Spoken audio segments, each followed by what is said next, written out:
Hello, welcome to Footy Corner TV. This is We're the North Bank, and we're here again. We're all a bit kind of drained because there's like so much happened this week. We don't know where to start, to be honest with you. But we'll start with introducing everybody and kind of work it out from there. So, Woodlin, how are we doing, mate? I'm all right. Can't complain. It's been a crazy Monday, but here we are. It's gonna have a bit of fun and see where it goes. Indeed. Well, welcome on and welcome back, Dom. How are we? Yeah, very well. Thank you very much. Nice to be back after the couple of weeks off for Christmas, but even better to be 6 points clear at the top of the league. What more can you want? Can't ask for much more than that, to be honest with you. SJ, how are we, sir? Yeah, I'm doing fine. I mean, before we started recording the green room, I can't remember what day it is and who even played the other day. It's all when you get that first break off in a long while, it just kind of meshes all into one day and you forget what day it is. You just back at work and yeah. Honestly, I went to the game and I forgot who we played, when we played. Just, there's a whole manner of things that have happened since then. It seems such a long time ago, and it was a late game on Saturday as well. Imagine if it'd been the early game on Saturday, we'd really be in prehistoric time. So but yeah, welcome back. Thank you. I tell you what though, if there's a green room, I've got demands. I mean, I want M&Ms. I want. I mean, I could ask your wife. I go get it myself. He could ask your wife. We're not in the same location, unfortunately. So yeah, you can either buy them yourself. You can order them on Amazon. Tesco's, other superstores are available, and I don't think my wife could just send your wife to the shop. She's definitely not going to do that. I was late for a show yesterday because she was patching me up, as I was saying to you guys backstage, because I had blood pouring down my leg. I was like, I need it quick. I've got to go on a show. She's like, I'm doing it as quick as I can. Shut up. Yeah, on screen repairs. Well, it wasn't on screen because it was on my knee, and she would have been in a position that wouldn't have looked PG. You didn't need to tell her that. Couldn't go on until that was done. That is quite funny. But yeah, where do we start? Let's start with the team selection. Dom, what were your thoughts when the team came out? I mean, I was expecting us to go strong for this one simply because Bournemouth, despite their position being lower in the league, Arsenal a good team, particularly at home. 6 conceded at home going into the game, I think it was, which is not to be sniffed at. I think Declan Rice coming back, obviously, that was the unknown before kickoff. But that was good to see. I mean, and obviously he ran the game, didn't he? But I like the fact that Trossard was given a rest and Saka was given a rest. I don't think he's played now in any of the last sort of weeks where we've had 3 games and all 3 games in the week. So, people talk about squad rotation. Well, there's a sure sign that he's doing it because he's a key player for us. But I wasn't shocked by the strength of the side. I like the side and, we needed it in the end. I mean, although, we'll come on to it, but I do think the result was more comfortable than maybe the scoreline suggested. But yeah, I like the lineup and wasn't surprised either because there was a big gap between that game and Liverpool. Fair enough. Yeah, were your thoughts the same, SJ? Did you think it was? Yeah, I mean, personally, when I see the lineup, I always look firstly at the spine. I mean, and when I saw Gabriel, Saliba, Rice being back, Gyökeres up front. I mean, obviously up front doesn't matter who we have interchangeable strikers, but I think that core midfield of Zubimendi, Rice, Odegaard, and Saliba and Gabriel, I think if they're playing, we're in good stead. Doesn't really matter who we play out wide, it's such that could be Saka or Madueke, Martinelli, Trossard. So yeah, I mean, Declan Rice being back was a bonus. I didn't expect him to be back. I think to play 90 minutes was a shock to me itself. But yeah, I mean, most of the pre-games chat surrounding if Semenyo would play or not. I knew he was going to play because Man City were terrified of us, and that's a little edge they're going to get. Playing the player they're going to sign this week against us, their best player. But all in all, I thought our team was fine. To be honest, I was happy with it. Like Dom said, Bournemouth, we've struggled there in previous years, even though they're down at the bottom. Their home form is better than what it actually shows their position in the table. And they only conceded 6 goals all season at home. So yeah, it was in the late game. It's just something about the late game, with the last game on TV, everyone watching, and eyes and nation on us and the world. But I thought the line was a good lineup overall, to be honest. Yeah, fair enough. Were there any surprises for you, Hoodlin, when you saw the not really, I was just glad that Saka was able to get a rest. I think what bit surprised me a little bit that Eze didn't get a game. I think that kind of surprised me a little bit. But other than that,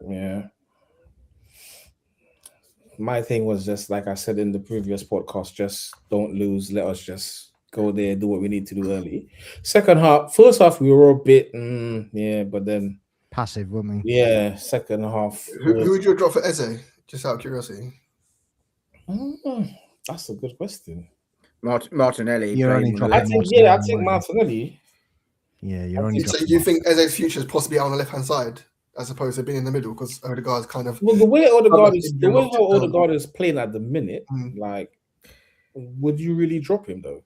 No, I agree. I think that's playing a big factor into why Eze's not getting any minutes. As is Trossard. Yeah, exactly. Yeah, Trossard and Odegaard together, they've really stepped up. They've been our X factors in previous matches. Odegaard's our captain. He was favoured before, regardless by Arteta. The first name on team sheet for many in their opinion. But it is good to see him coming back to that form that we know him for. Exactly. There was a lot of chat about his performance last year.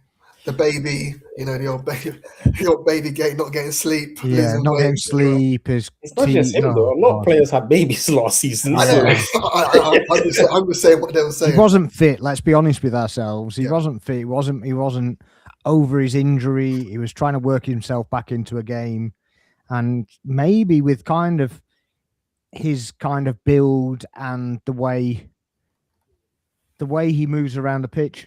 Like semi-Ozil-like, if you like. Yeah. Maybe it just takes a bit more recovery to do that because it's not like a normal run, is it? It's kind of I don't want to say a glide because it's not like it's a bit weird, but it's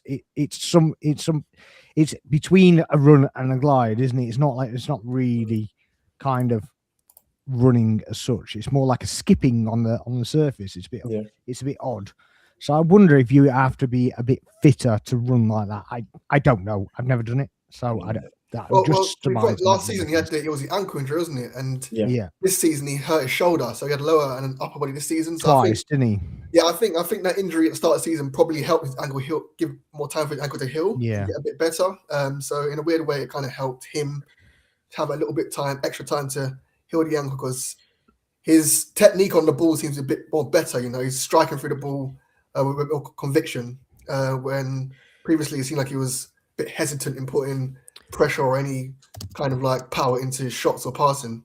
Yeah, I think you're right because when Saka came back, there was a period where he kind of worked into things, didn't he? Where he was like, well, I'm not quite sure of putting the full power into it, and it kind of looked like there was something like that going on, and like you say, maybe having the time off for the upper body, it's allowed the lower body to kind of catch up, sort of thing. But he seemed to be rejecting shots where he seemed to be open, kept doing a little shimmy, and then he used to shimmy once, then get a shot off back in 2023.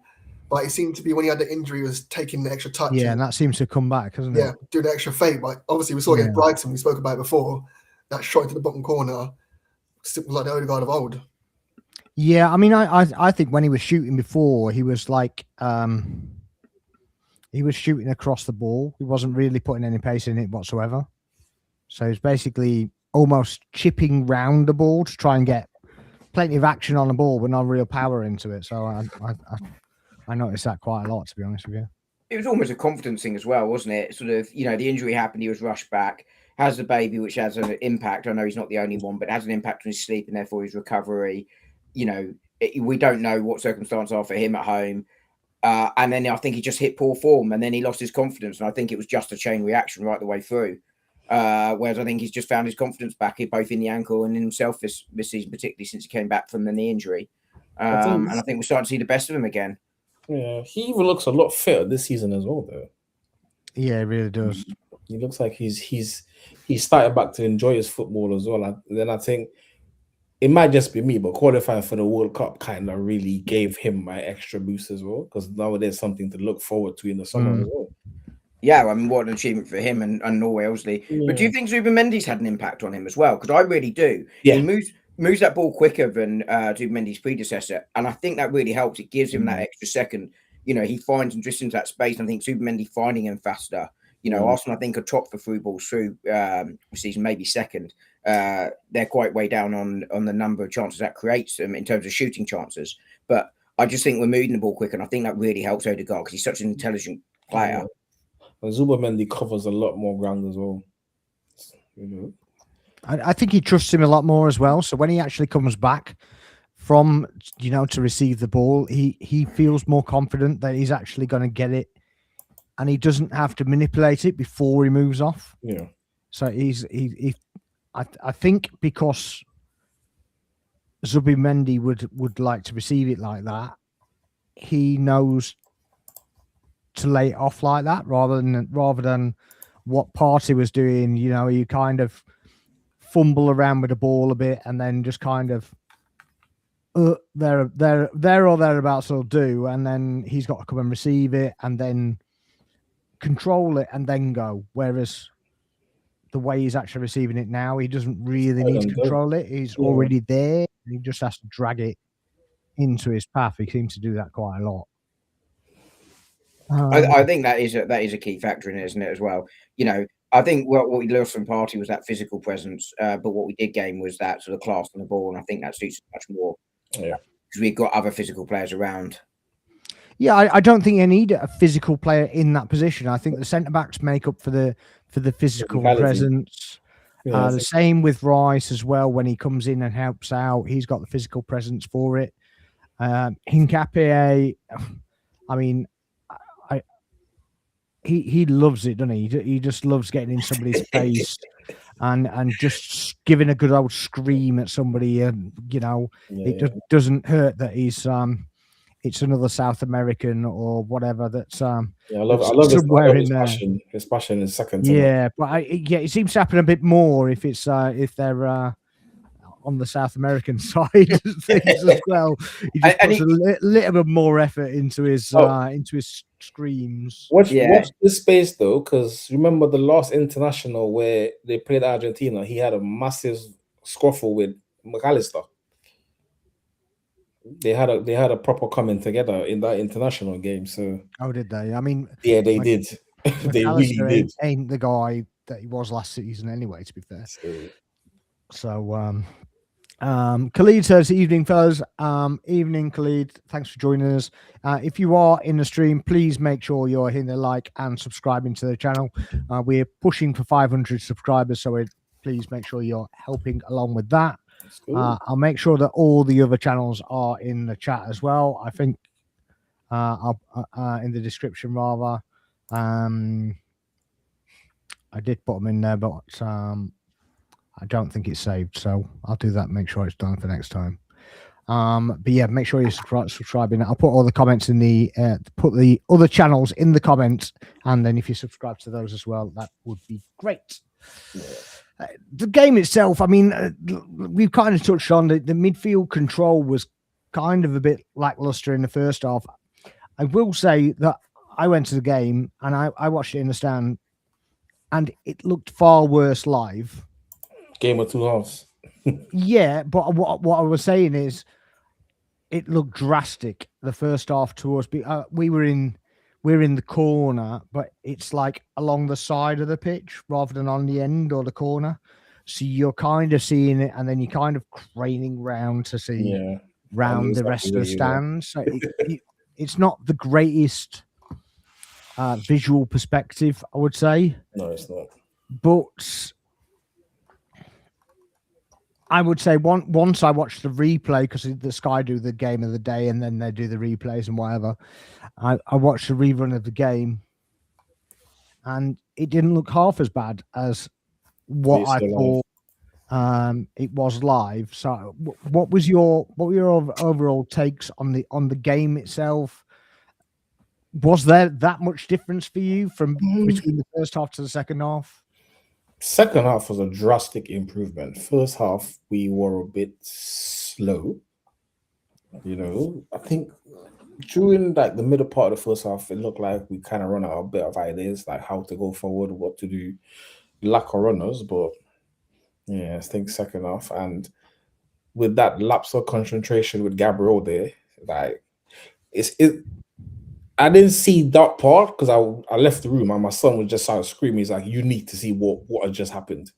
And when I saw that, I'm like, "Yeah, that's because I don't think I think if he didn't redeem himself, then the internet was they were waiting for him. Everybody's waiting. They were waiting. Yeah. They were literally waiting for him. Yeah. I mean, the thing is that he's had a history, hasn't he, of having bozo moments, and it's been a while, but yeah. You think for the most part they're gone, don't you? But then you see that and you think, well, what's happening here? Because obviously we lost there last season. We did. We got beat home and away at home as well. Yeah. So we didn't get a point out of them last season. So. Did you think that here we are again? We're going to lose this. What were your thoughts at that point? I just thought because they scored so early, I was just like, okay. The mentality of the team is a bit different this season, so it's one where we can come back. So I don't think I would. If it was like late in the second half, I'd be like, is it going to be one of these nights again? But yeah, been around most times. Yeah, I must admit, I was fairly relaxed, to be honest. I mean, it was a horrific mistake, but as you just said there, Hoodlin, lots of time on the clock. I think Bournemouth's defence, despite the fact they'd only conceded 6 at home, isn't as good as it was last year, and that's understandable given the personnel they lost. And I just felt that Arsenal's mentality is just so much better, and there's game changers to come off the bench if you need them. So I wasn't worried at all at that point. I mean, as you said, the first half was a little bit poor. I think Zubimendi in many ways epitomised that. I think, to Khalid's point, gave away the ball far too much. Yeah. And I think that's kind of the area of his game where you look at it and go, there is still an adaptation period happening there because that press is so much stronger in the Premier League probably than what he's used to from Spain. And it's a very general statement, but I thought Bournemouth pressed really well, but they couldn't sustain that for 90 minutes. And it was obvious they weren't going to. And I thought Zubimendi grew into the game. Which really helped. You saw that second half, but I think I said in it sort of afterwards that Gabriel's mentality on the day really summed up where I think Arsenal are this season. They still think they can win the game. They still think they've got not necessarily a different attitude, but a different belief, a real conviction about them this season. I think that's what sort of gives me the that's why I wasn't worried at all. And I think you saw it after Bournemouth got the second one. Obviously it's 3-2 at that point. But I don't think they had another shot. And I think that sort of just talks about how Arsenal, just that belief they have in themselves that they are going to win these games. And it is different to last season, partly because last season, I think, we 3 points away almost on purpose because we put them in the Champions League basket. I'm thinking Brentford and Everton as examples of that.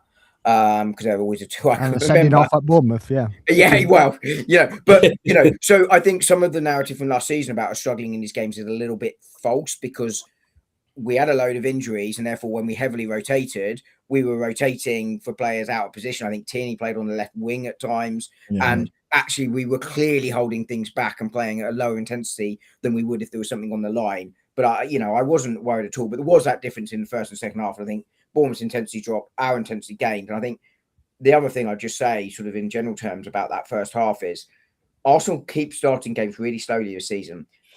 Maybe I should say it before every game because I said it before the Brighton game. I was worried about it. And then we went at Brighton hard early on. So maybe I'm just going to say it before every game. But that has been too slow. And I think it's deliberate.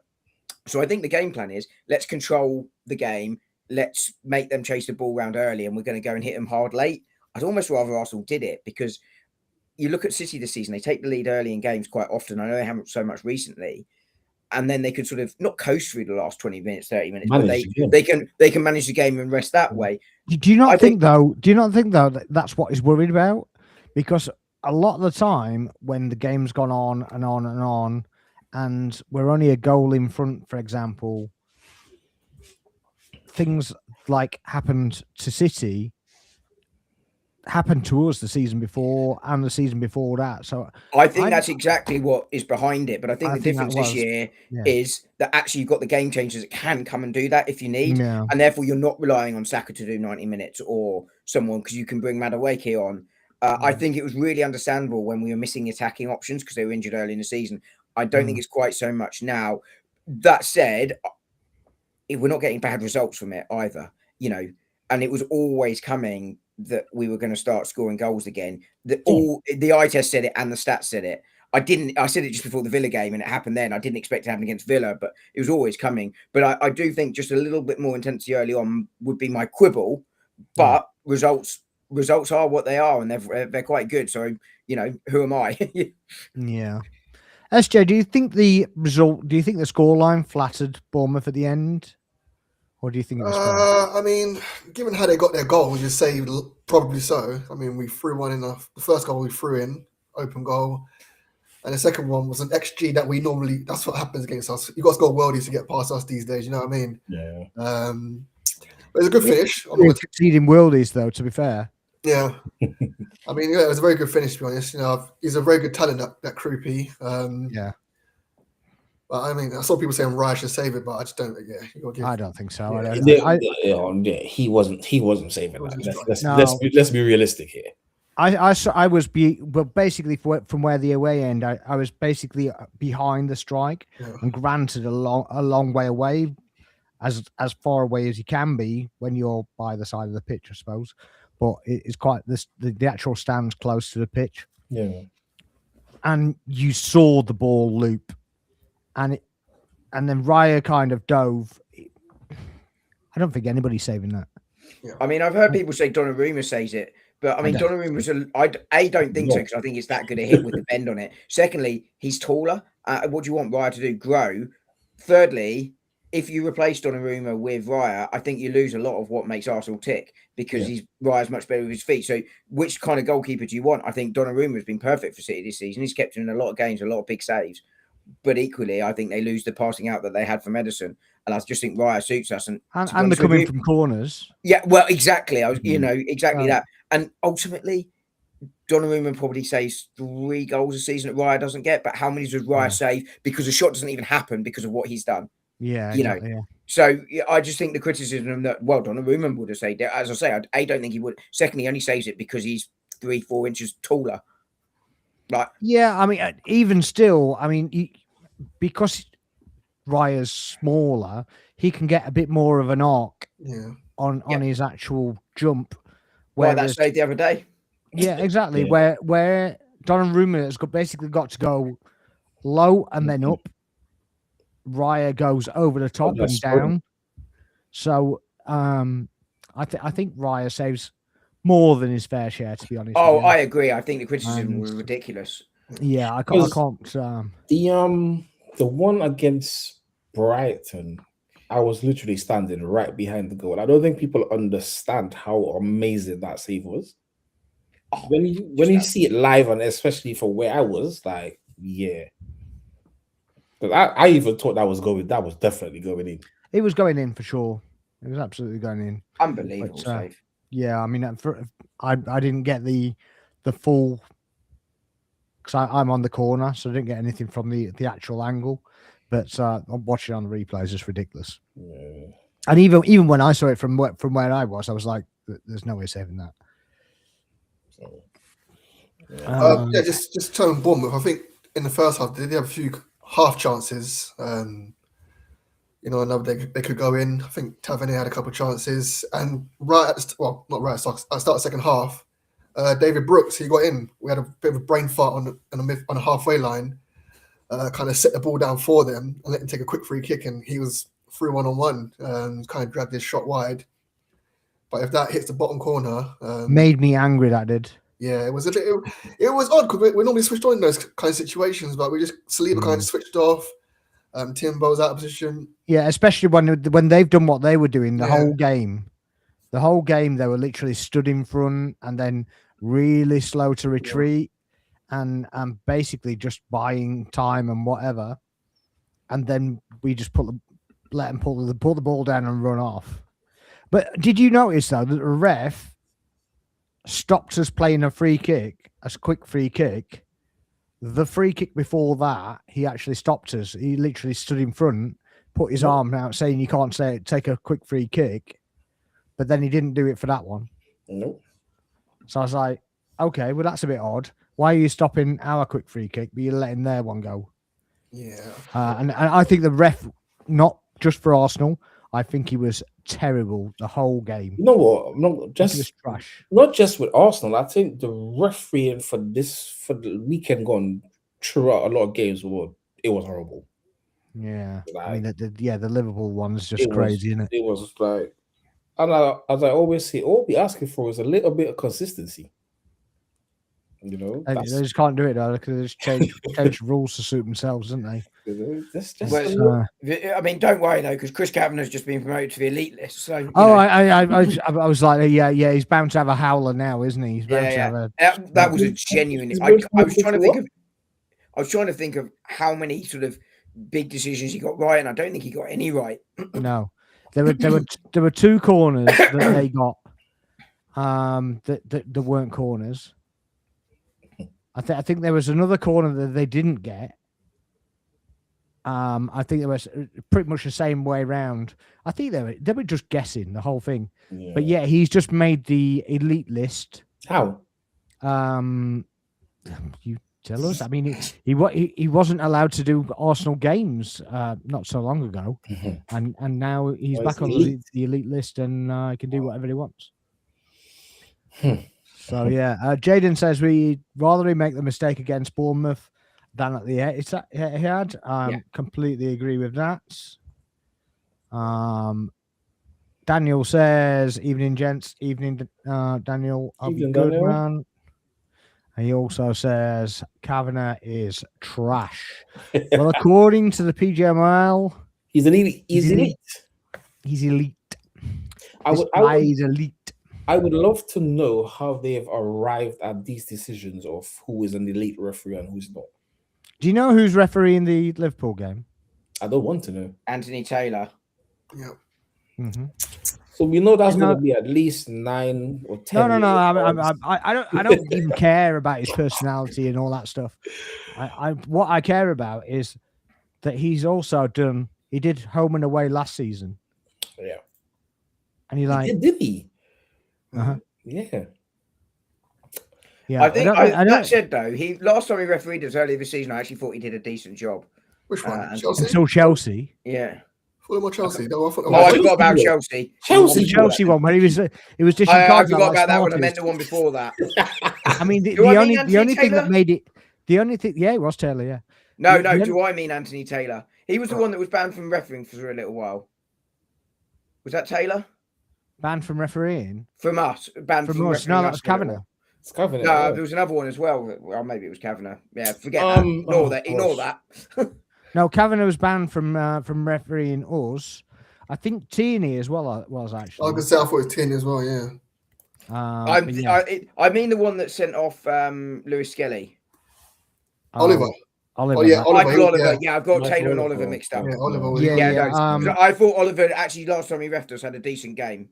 Yeah, Kavanagh did. Kavanagh did the sending off of Trossard in the City game. Yeah, that was an awful decision. But wasn't it? Kavanagh did Rice. Wasn't it? Oliver who did that double yellow. He did both of them, didn't he? Oh, you both? Yeah, I think so. Yeah, he did both. Yeah. Kavanagh definitely did Rice. I mean, the only thing I would say about Trossard was last season was that he did give him a decision to make because there was a bit of a delay, but the Rice one was just absurd. Yeah. Wasn't it Oliver who gave Martinelli that double yellow at Old Trafford? Michael Oliver. Wolves. And when he did the Chelsea City game at the weekend, Bernardo Silva committed a foul and smashed the ball into the stand. Mm-hmm. Guess what? No double yellow in that. Never happen again. You never see it again. Never, not even PGMOL elite ref. It was UEFA, which is just absurd. Yeah, not kidding. But didn't he book Enzo for jumping into the crowd to celebrate? Yeah, but that is a booking, right? It is a booking. Yeah. I mean, it shouldn't be a booking, but it is under their rules. It is a booking. Absolute nonsense. Man, you can't even celebrate a 94-minute equalizer now. So Oliver, double yellow on Nelly, Kavanagh, Rice, Oliver, Skelly, Leo. Oh, was it Oliver that they did the Leo one? Yeah, Etihad, yeah. He's never given a red card to Man City. Even though Kovacic should have got sent off. Yeah. Oh, of course, yeah. Remember that? Shocking. That was, yeah. That was like a WWE tackle. Well, he did it twice in the same game, didn't he? Yeah. One to Odegaard and one to Rice. I can't remember who had refereed the game when we played Newcastle when Guimaraes he hit. I think it was Jorginho. When he elbowed him in the back. Yeah. I can't remember who that was. That escaped the referee and VAR at that point. Yeah, but people were saying, oh, because he didn't get a yellow card, he just kept doing it. And you're like, well, yeah, any one of those he could have got a red card for. Yep. Absolute nonsense, but there you go. What did you guys think about Gyökeres' performance on the weekend? I actually thought his movement looks all right. I mean, granted, in a couple of situations, I thought that the first touch was a bit off, but I thought his movement was okay, and I saw him make good runs a couple of times, really, and the ball just not get fed to him. That's at both ends as well, like the first half and second half. But I tell you something. The amount of players he took for that Rice first goal was unbelievable. Yeah, he took 5 players with him. 5 players, I think. Yeah, yeah. He took 4 initially, and then another one joined on. You don't think that was just more coincidental? I don't think 5 people said let's descend on Gyökeres. I felt no, they didn't descend on him. No, they didn't descend on him. So he was trying to control the ball. Yeah, and he was controlling the ball, and there was 2 on him. And there was one over to the left side, and there was one to the right side, and they both merged on him. And then there was another one coming in, and the one coming in would have been the one that stood in front of Rice. Yeah, I think what they did was they got drawn to the ball. That's what I think. You know, and look, Gyökeres' movement has taken there. He's taken the first couple of defenders with him, and I agree with your assessment there that actually Gyökeres I thought was much better. But on that example, they got drawn to him. I think I've said in the past that I think Arsenal have actually got the ball to Gyökeres more than people say they have, and his movement has been lacking. But also, Arsenal do need to get the ball to him quicker. I think this is definitely one on Saturday where we definitely didn't get him the ball enough. He had 1 shot in the game, but I thought his movement was much better, and he probably should and could have got more shots had we got in the ball. And I think that first half in particular, we struggled. Second half, I thought although we were better, we still didn't. But I think he's starting to find that sort of form he was just starting to get into just before he got the injury, Victor Gyökeres. And what I think he does need now is a goal. I think a goal will be a massive boost for him. But he works so hard, and I do think it's coming, and I can't fault his effort at all. I just think that goal changes everything for him, as in open play goal, and they got the penalty against Everton. But he's had his chances in the last couple of games. Brighton, he's fluffed his lines. I thought Brighton, though. I mean, the first one, I think he should have been scoring. Yeah. And I think the second one was a bit more okay. If you get the right glance, it goes in, and it's perfectly fine. I think that's easier to miss. Yeah, I'd agree. But that's what I'm talking about, the confidence there, that he gets an open play goal and suddenly I think he gets out of his head a little bit. Yeah. Penalties, I think he knows he's scoring and therefore he didn't see the confidence drop there. But that's what I mean by the confidence. He gets a goal and suddenly I think the pressure will ease off him a little bit and we sort of start seeing him score more. The Villa game, I think there's headers in the Villa game. I think he's got to do better with the first one, particularly. Yes. So I would say as well that he's had sitters. Yeah, well, no, but sitters that have been taken away from him, particularly by Timber. Yes, Chelsea game. Timber's done it twice. Three times. Three, One for the winner at Chelsea. He had one, I think it was in the Villa game, and I think there was one in the Brighton game as well. It might be in Everton. I can't remember now. Everton, you're right. Everton was the one I was forgetting. Yeah, Everton. I think it's coming. I mean, look, at the end of the day, he has scored goals, and all right, he has scored 2 penalties as well. But I don't think we can get on his back too much. Do you think, as a fan base, we've lowered the bar of expectation for him? Just what we expect from him? Because I was expecting 20 goals. No, do you know what I do? I do to justify it. What's that? I look at the league table. Yeah, okay, that's fair. But I'm top of the league table, and you know, as soon as it starts impacting our position in the league table, I'll go, "That's on you, mate." But then when he plays, do you not think that there's a lot more space and we score a lot more goals? What now? I think he creates that space for others. I think his movement, particularly on Saturday, creates that space, and him occupying defenders is creating space for others. You know, he won't ever get a stat for that, but it's a bit like, you know, it's a different scenario. But Madueke creates our first goal, but there's no assist for him. Well, it's like a pre-assist, isn't it? Yeah, you're not getting a stat for that. It's like an assist for an own goal. You're not getting a stat for that. You know, that they're all stats that maybe should be a stat, but then they're just not put there, are they? No. And all right, you can't judge the guy on he created space for him. But the eyes can see that. Yeah. It's why you need the stats and the eye test, don't you? If you're making an assessment. And like I said, he's not got 0 goals. He's not having influence. He's not walking around, not being asked. He works hard. He actually works for the team. So I think that works in his favour because he's always doing something. Granted, his first touch lets him down quite a lot.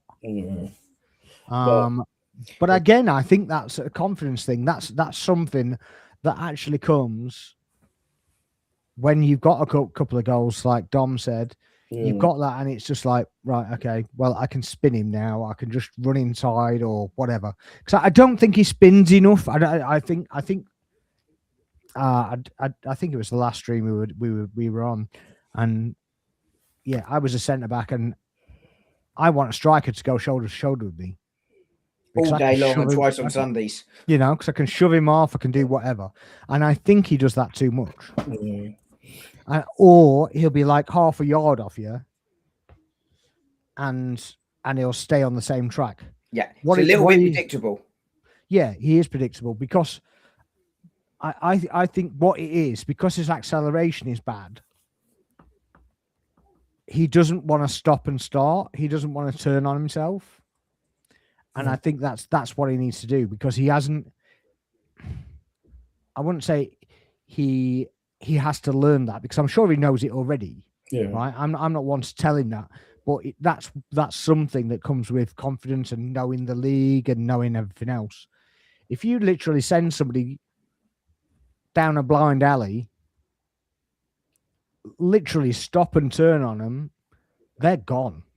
Yeah. And I just don't think he does that enough. I don't think he runs off defenders enough. I think that's exactly right. Plus his adaptation to the league, which you sort of touched on there. You know, there is that adaptation period because it's a very different team to Sporting, and he's a very different striker to what we've had before. So I think there is some of that, and I think the injury disrupted that. We're starting to see it. But I think you made a really good point today on Twitter, Sparks, where you were talking about how Ekitike has, what was it, 1 or 2 more goals than him? And he has 3 more goals. Yeah, but he has 4 more actually. But one's in the Community Shield, which I ain't giving anybody. And Walter Marder again with 1 more goal. You know, they're not massively different. Has Walter Marder got that many goals now? Because he seems to. You remember when Schmack came to us? I try and forget it, but yes. Yeah, but do you remember when he actually started for us? He started for us and he scored like 5 goals in his first 5 games or whatever it was. And scored about 3 more in the next 50. Yeah, something like that. Yeah. So to be fair, I mean, This has got Voltemada as scoring 10, but one of them is in DFB Pokal, which I ain't giving him. So he's got 9 and 2 assists. Look, I'm not here to criticize Jokeres. I'm not here to poo-poo his ability. I'm not here to slander him. We're having a discussion. It's all good. Yeah. It's just safe space, man. It's just talking about his verticality. I think a lot of strikers can do that. I think you can send out a lot of strikers in the Premier League and say, "Can you just run in behind and stretch the pitch for us?" Okay. It's the bits that for me where I thought he's letting us down is, like I said, the finishing, the chances, the Brightons, the Everton chances. I mean, the Aston Villa chances, which is what we signed him for. That difference maker. Out of interest, though, sorry to put in. Yeah. What striker in the league is doing that right now?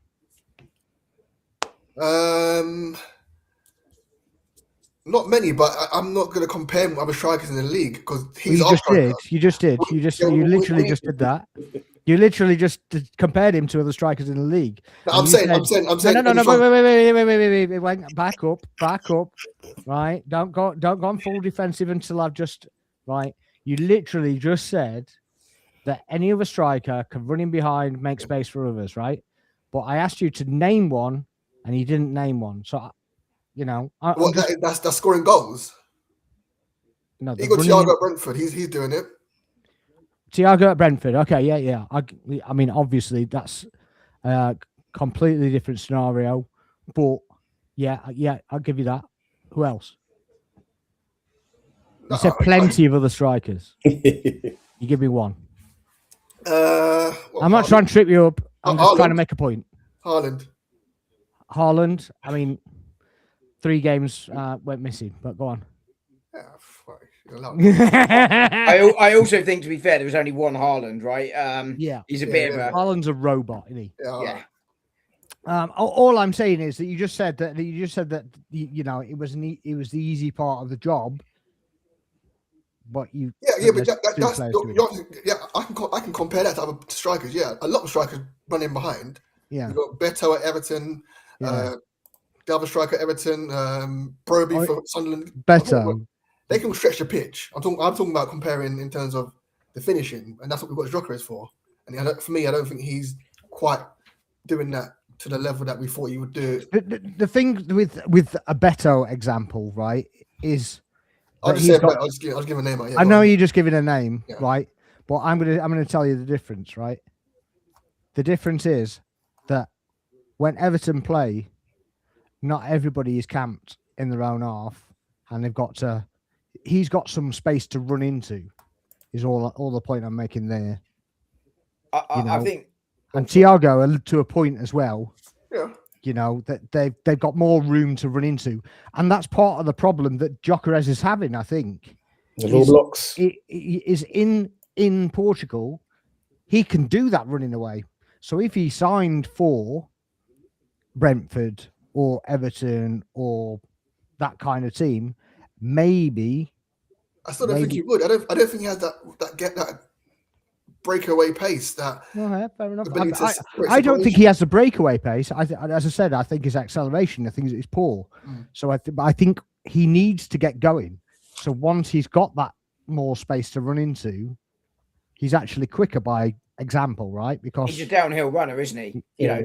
Gets going, off he goes. I think the thing here is that I think we're rightly sort of defending him to some extent, but I think there is really a point as well here that is if he doesn't start scoring soon, and I do think it's a confidence thing. I think he gets one to the point that Clash of the Reds just put in here. Thiago had that many goals out, and then he gets one and he gets a hat trick. Right, I could see Jokeres doing something like that, but the problem he's got, Jokeres, is if he doesn't start scoring that soon, Havertz and Jesus are getting back towards fitness. Jesus more rapidly than Havertz because he's that few weeks further ahead. That will put pressure on him, but I am confident that he will score goals. I think the other thing is click. I think when it clicks, he can become very formidable. But as I say, he's still in that process of working the whole thing out, and once it clicks, he will come good. I still think he will come very good. Yeah, I don't think you're out of order for having to go at him for whatever. I mean, I don't think that at all. I'm just saying that obviously it's an adaptation period for him as well, where it's completely different. And I don't know if did I mention to you, Dom, about the Berbatov interview?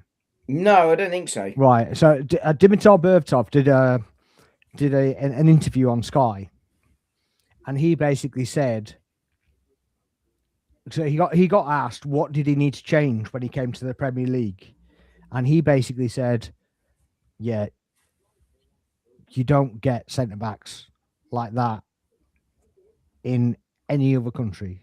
He said it just doesn't happen. You've got to realise that all the centre backs are monsters. Yeah. And that's literally what he said. And he said you have to play. And he was a bit of a monster himself. He wasn't exactly sly, was he? He wasn't a shrinking violet. Yeah, but he basically said you have to play off them and you have to turn them inside out, and that's what I think he lacks a lot of the time, to be honest with you. But yeah, what was that? Barry starts over better. I don't. He wasn't saying, he wants to sign better. I mean, he wasn't making that point clear at all. He was basically saying that he's that type of striker that stretches the defence. But I do think he's got the benefit of having a bit more pitch to run into. I do too. But as I say, he will be under pressure in the coming weeks. I mean, he's already under pressure from our fan base. I think somewhat unfairly. I think we do this every season. We find a player that struggles and just get on their back. We've seen players. It was Odegaard last season, wasn't it? And and Moreno in the first half. Havertz, Martinelli. And we do tend to do that. I think we just need to get behind him. Yeah, but you see, players at lots of clubs struggle to hit the ground running. Do we think Wirtz is going to continue to be as bad as he is at Liverpool? Maybe he is, but I don't think so. We can. But I hope Isak, another one. There's lots of players that do, and I think there is that, and I do wonder whether had he not missed. I know he only missed like 3 or 4 games, didn't he?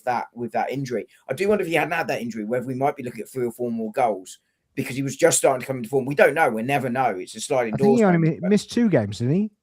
3. Yeah, he might because it was the international break, wasn't there? So. Yeah, I think he only missed 2. But either way, he still missed a 3-ish week period, as a result of that. And I just wonder, we never know, maybe he doesn't score that. But I can understand the sort of concerns about he is missing those chances. But that's where I think the confidence comes in. But we'll see. If he scores one from open play and then has another goal drought, clearly wasn't that, was it? Yeah. Okay, he missed 2 Premier League and 2 Champions League games.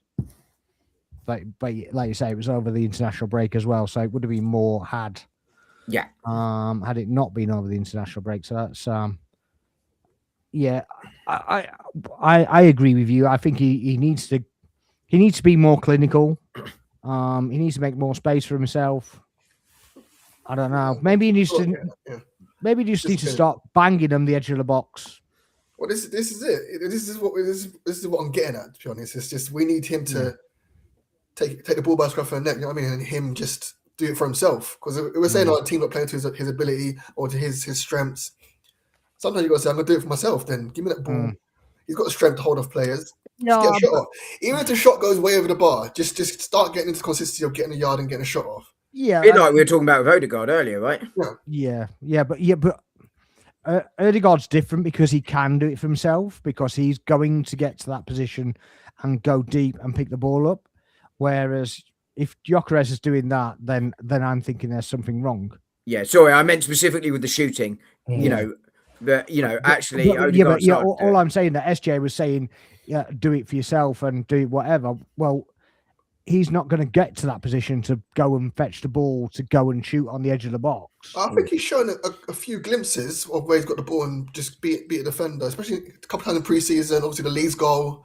There was one down the left flank. I think even his compilation from Sporting days, he's had the ability to travel with the ball. He did against us in the Champions League. He ran straight past Saliba and Gabriel. So I think he does have. Tried one in the Villa game, didn't he? Where he tried to cut in between the 2 defenders. Yeah, it's just, it's there. I think it's just, it's going to click. Hopefully it clicks his first. Yeah, exactly. But I mean, I don't think we should be having too much of a meltdown over it. And I get that it's a £60 million signing and all this lot. But the saving grace is that we're top of the league anyway. So it's it kind of it counts for a lot, doesn't it? So yeah, it eases the pressure a little bit on him. I definitely think it does. I mean, certainly with a lot of the fan base, at least. I know that there's hypercriticals, and I know there's just criticals, and whatever. But it's yeah, like I say, I kind of pacify myself with the fact that we are top of the league, we're top of Champions League, and hopefully it comes good at some point. And if it does start coming like soon, back in the season where we need it the most, then it's prime time, isn't it? So yeah. Where do you want to go from here? Because we have to talk about the other games. We can't go on to Thursday from there. Should we talk about United after they sacked their manager and they're going to appoint Ollie? Okay. We were talking about that earlier before we came on there. We were, yeah. I'm just going to bring something up. One sec. I can't believe it. I mean, just a point down, Fletcher, if you want a caretaker manager. Well, there's a bigger point there, though, isn't there? Why sack him in the first place? I mean, from our point of view, yeah, keep him there. I mean, to be honest with you, they're probably where we would expect them to be. I think we spoke about it a few weeks ago, Spark. Basically, they're where similar position to where Arsenal were when Arteta took over. What Arteta decided to do was focus on the defence. He's almost done it the other way around. Let's try and get the attackers in and sort out the attack.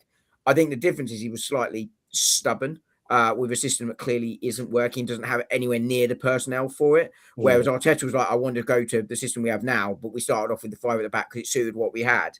So I think a little bit of stubbornness there hasn't helped him, but he had to go once he said what he said publicly. You know, he did a Conte at Spurs, didn't he? You know, he had once he said that he was toast. But you know, what did United expect from him this season? I mean, I can't think where they are in the league now. Let me check because I've got it up. You know, they're 6th. That's probably in and around where they should be. You know, given the state of their squad. But I can't fault them for sacking him after he said what he said. I don't think unless he says what he says and what he does what he does, I don't think he gets sacked anyway. No, I don't either. It's purely on what he said. But so yeah. I don't think the league position's got anything to do with it. I think that, like you say, I think the expectation is they are there or thereabouts. Yeah. And I also think that with other teams kind of struggling in that area, that they're likely to finish in the top 5 anyway.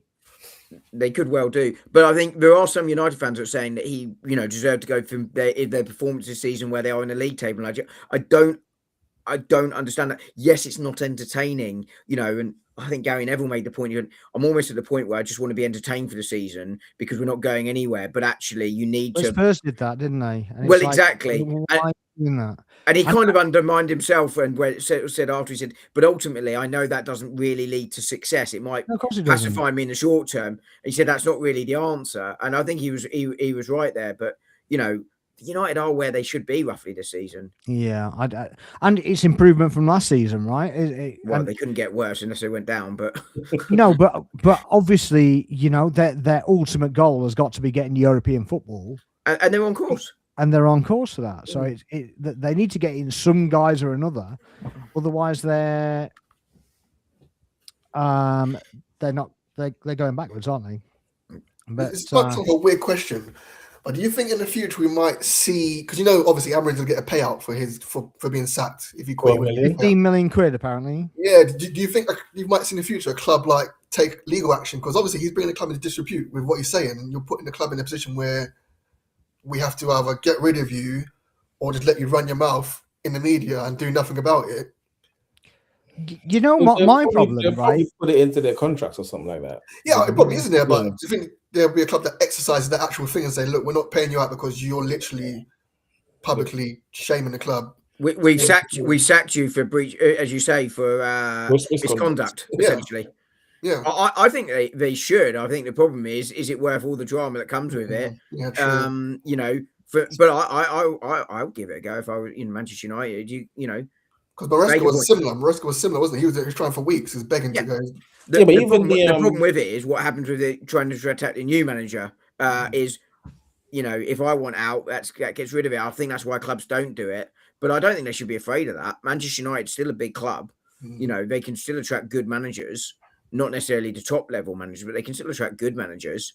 So I don't think they should be afraid of it. But I think that's the reason they don't, is because it affects who they then appoint next, and it creates a load of drama.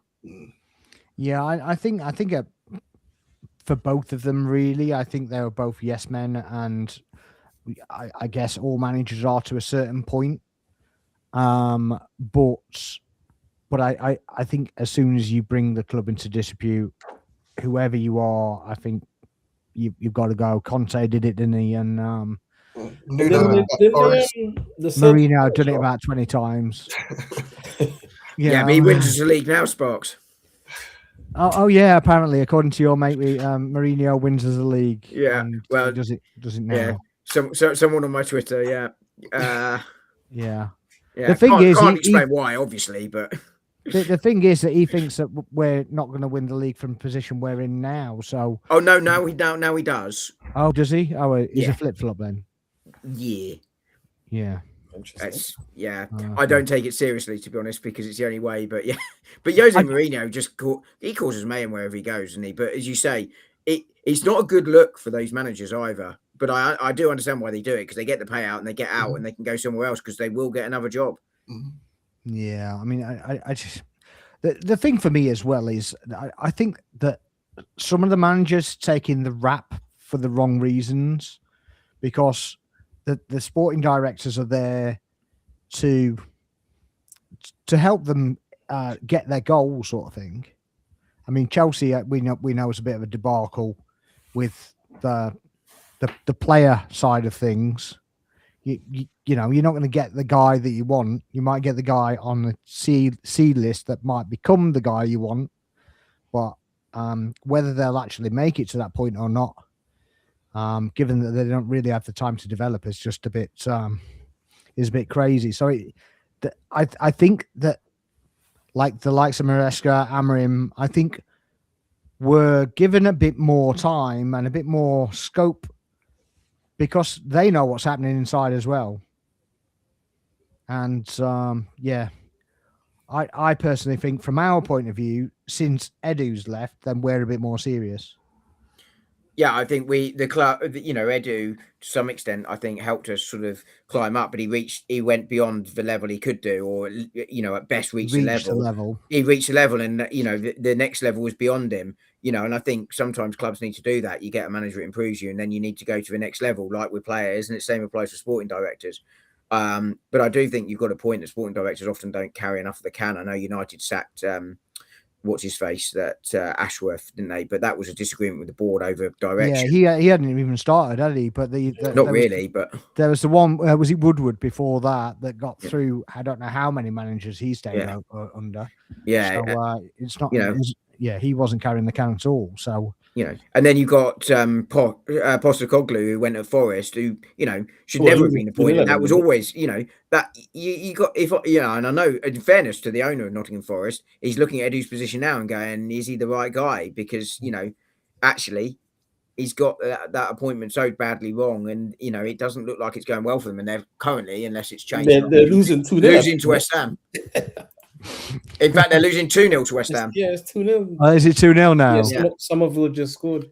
I had the other page up because I was looking at the Leeds Man United score from the weekend.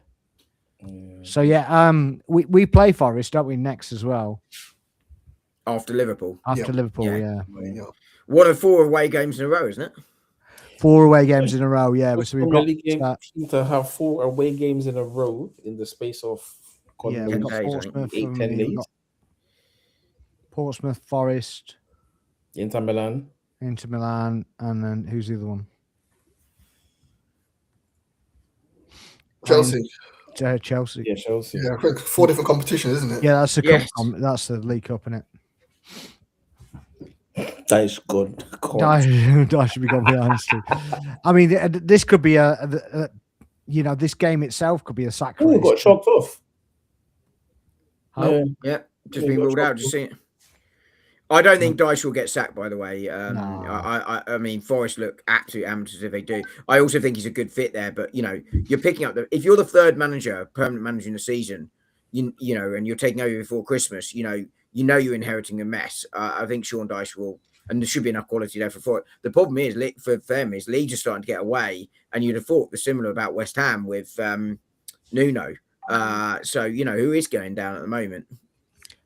The thing is as well, though, is Dyche, I think, is being made to slightly adjust his play style because he's basically got other tools to work with. So I think he's trying to adjust it slightly. But yeah, the draw against Man United really didn't help. And then Leeds had didn't Leeds beat Forest? Yeah.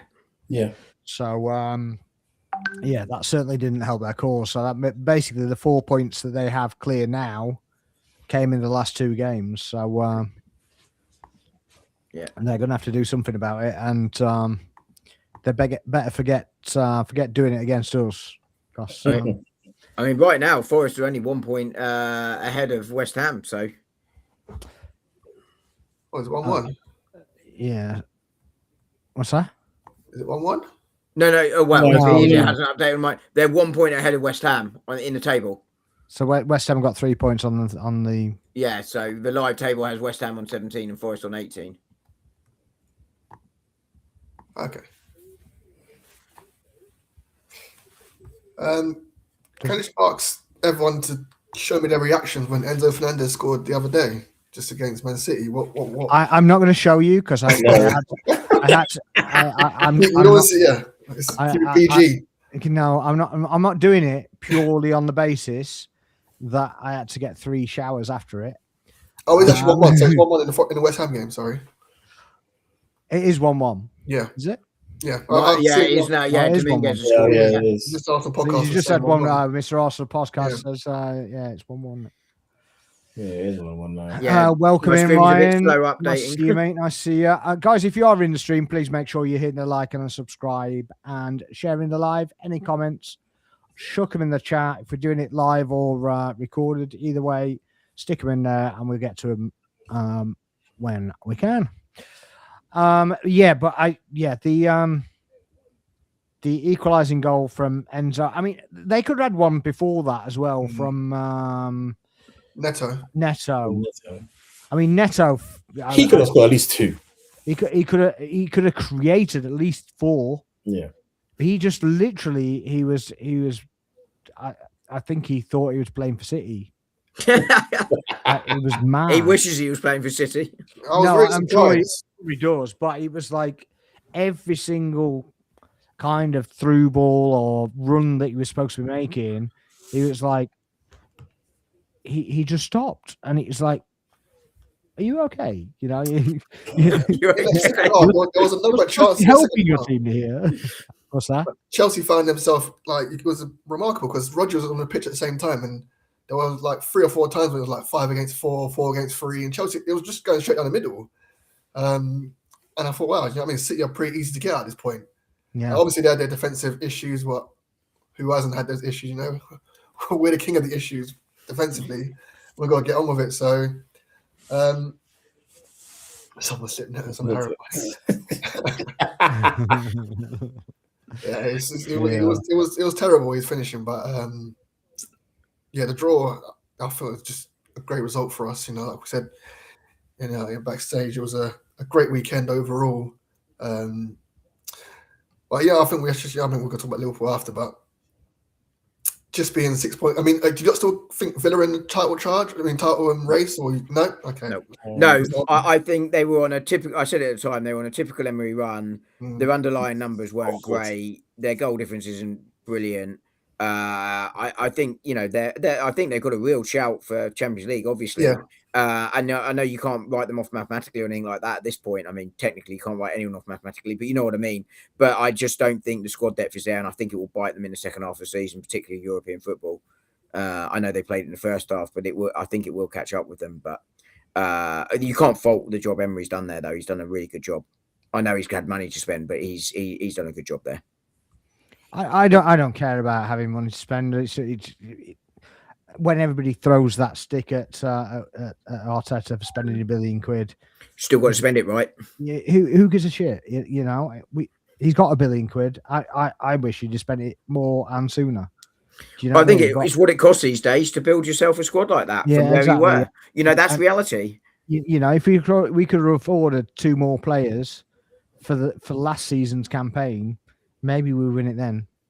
I mean, Chelsea have spent more than us, and their squad isn't as good. I don't think they've necessarily. I'm not having a go at Chelsea. I mean, the point I'm making is everyone spends money. Everyone needs to spend money to do it, but you still got to spend it well, whether you've got money or not. And he's had some money, and he spent it well on Villa. Yeah, that's what I was going to say. It wasn't. I don't think the business model from Chelsea is the same as us. I think they sell a lot more, which then means they buy a lot more to replace them, etc. I actually think that the Chelsea business model is the same model that our board used under Wenger. Yes, mixed with the Brighton business model. Yeah, exactly. So I think it's the 2 things. So I think so long as they finish top 4 and get the European money and whatever, they're fine. Yeah, and then they bring in the young players, develop them, sell them on at a profit, cushion it, do whatever. I think it's all about springboarding the books so that they can turn it over in 10 years or whatever it is, whatever the model is, to sell it for a profit. Yeah, I think that's exactly what they're there for. That's all. I don't think they care what happens on the pitch, much like our board didn't care when we were moving to Emirates. They didn't care what we were like on the pitch either. And I think that's a really, really good take, Sparks. I think that's exactly spot on.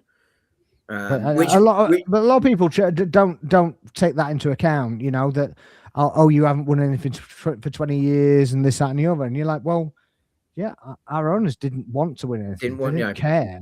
They don't care. They're just happy that season tickets are spending money. We're buying merch. We're doing whatever. And we still fill the stadium until we don't. But I think there's been 2 turning points. One when the 100% ownership happened, and one when the recent thing happened with when Josh basically took over. Because I think at that time, I think you could see that there were things, particularly stadium wise, you could see things were starting to turn, and people in the stadium, around the stadium, whatever, are just like, right, you've had enough now. You need to show some ambition, or you need to sell up. Yeah, it was some dark times there, boy. The toxic. It was under Wenger. There was fighting on the terraces. Yeah, we had a lot to deal with in that. Proper fighting. I mean, I'm on the North Bank corner, and honestly, they're the most placid people that you ever come across. They were fighting like grown men, like not 20-year-olds, not 30-year-olds. These are 50, 60 odd year old blokes fighting with each other. Just mad. Ryan says that the Super League fallout was a turning point. I think it was a little bit later than that, to be honest with you. I think that's probably another pinpoint, another hotspot, if you like. There was that. Then there was the whole Raul thing as well. The Sanlehi, because obviously when Sanlehi basically robbed us of 20 million quid, or more than that, because we obviously don't know. We only know that he did it on Pepe. That it must have happened on other occasions as well, because that we don't actually know about.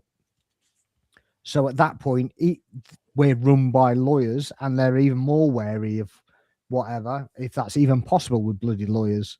So, obviously that's going on. So you're like, well, that's another hot point, isn't it? But everybody goes, oh yeah, you've never won a Champions League. When have the board ever backed us to win a Champions League? When? Never.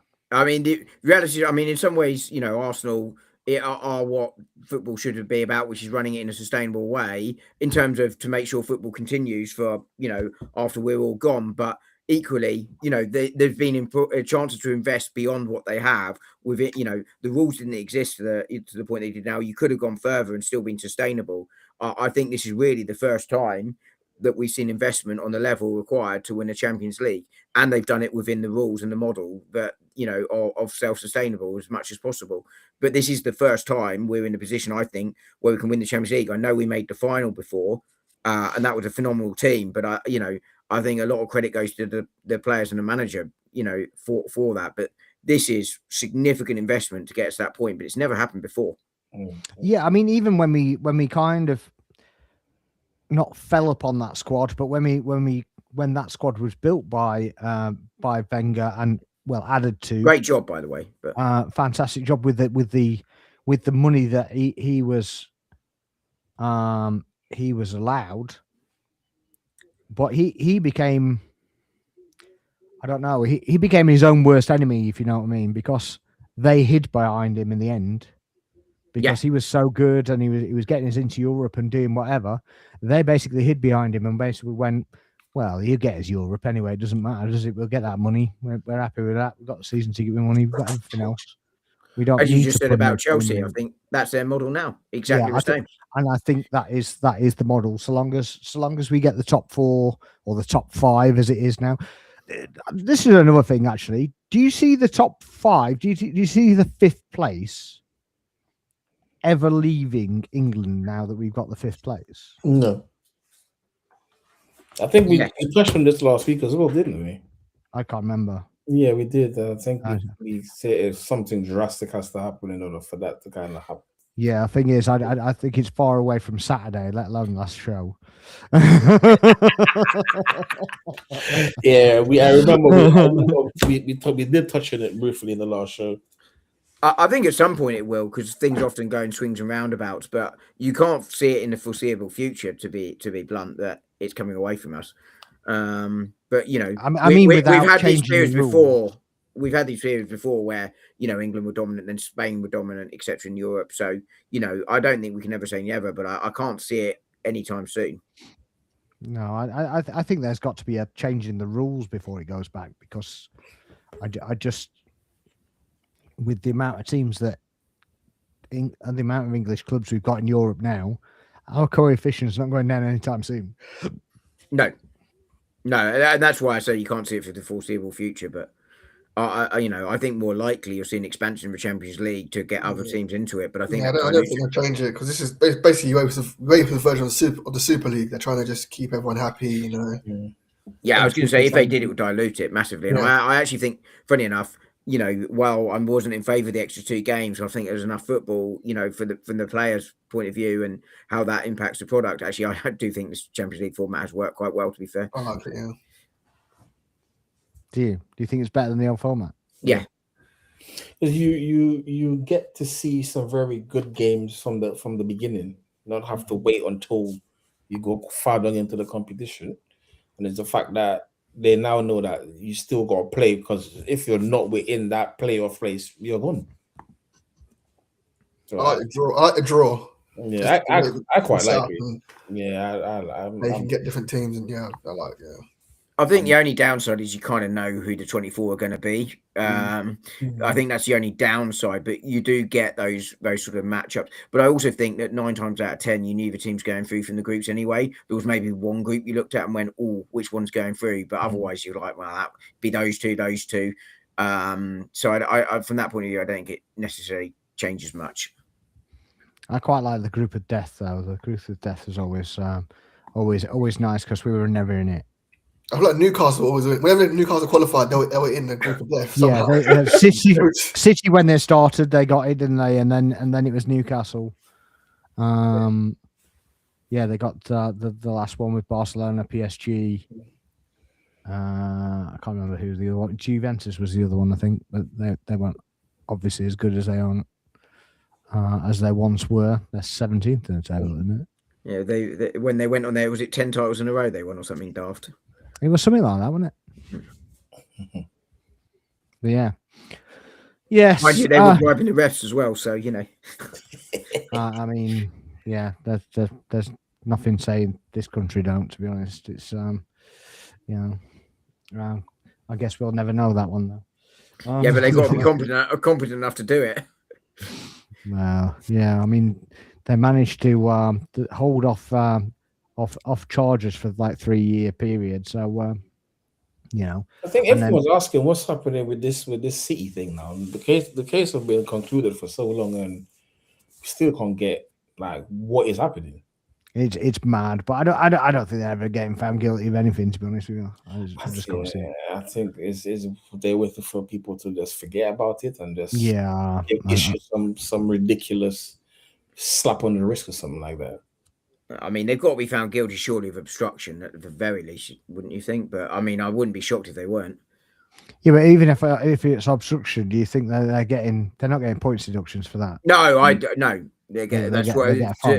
To Erling's point there, it's nothing's going to happen. It'll be a slap on the wrist for that. Yeah. I mean, I personally think they're guilty as hell, but that doesn't really matter. No. It's what the panel finds. Exactly. But yeah. What did you make of the City Chelsea game? I know SJ asked what we felt like it with the actual draw, with the actual equalizer. But what did you make of the game itself? Anybody, go for it. I mean, I only saw the second half. I actually thought Chelsea deserved their equaliser based on the second half, but by all accounts, City were. You definitely didn't see the first half, because you wouldn't have said that. No, I was going to say, but by all accounts, City should have been outside at half time. Yeah. So, my perspective is slightly coloured by having only seen one half. Absolutely, yeah. But that's what I was saying. If you'd watched the first half, you wouldn't have said. Yeah, that. exactly. Yeah, I had heard, and I saw the highlights, and you just look at the stats. You went, yeah, okay. But so I only saw the second half. But I mean, for me, all that really mattered was the result, which was a big one. I don't think this is over. I think, Sparks, we talked about it before. This is a swings and roundabout season. It's going to be many ups and downs.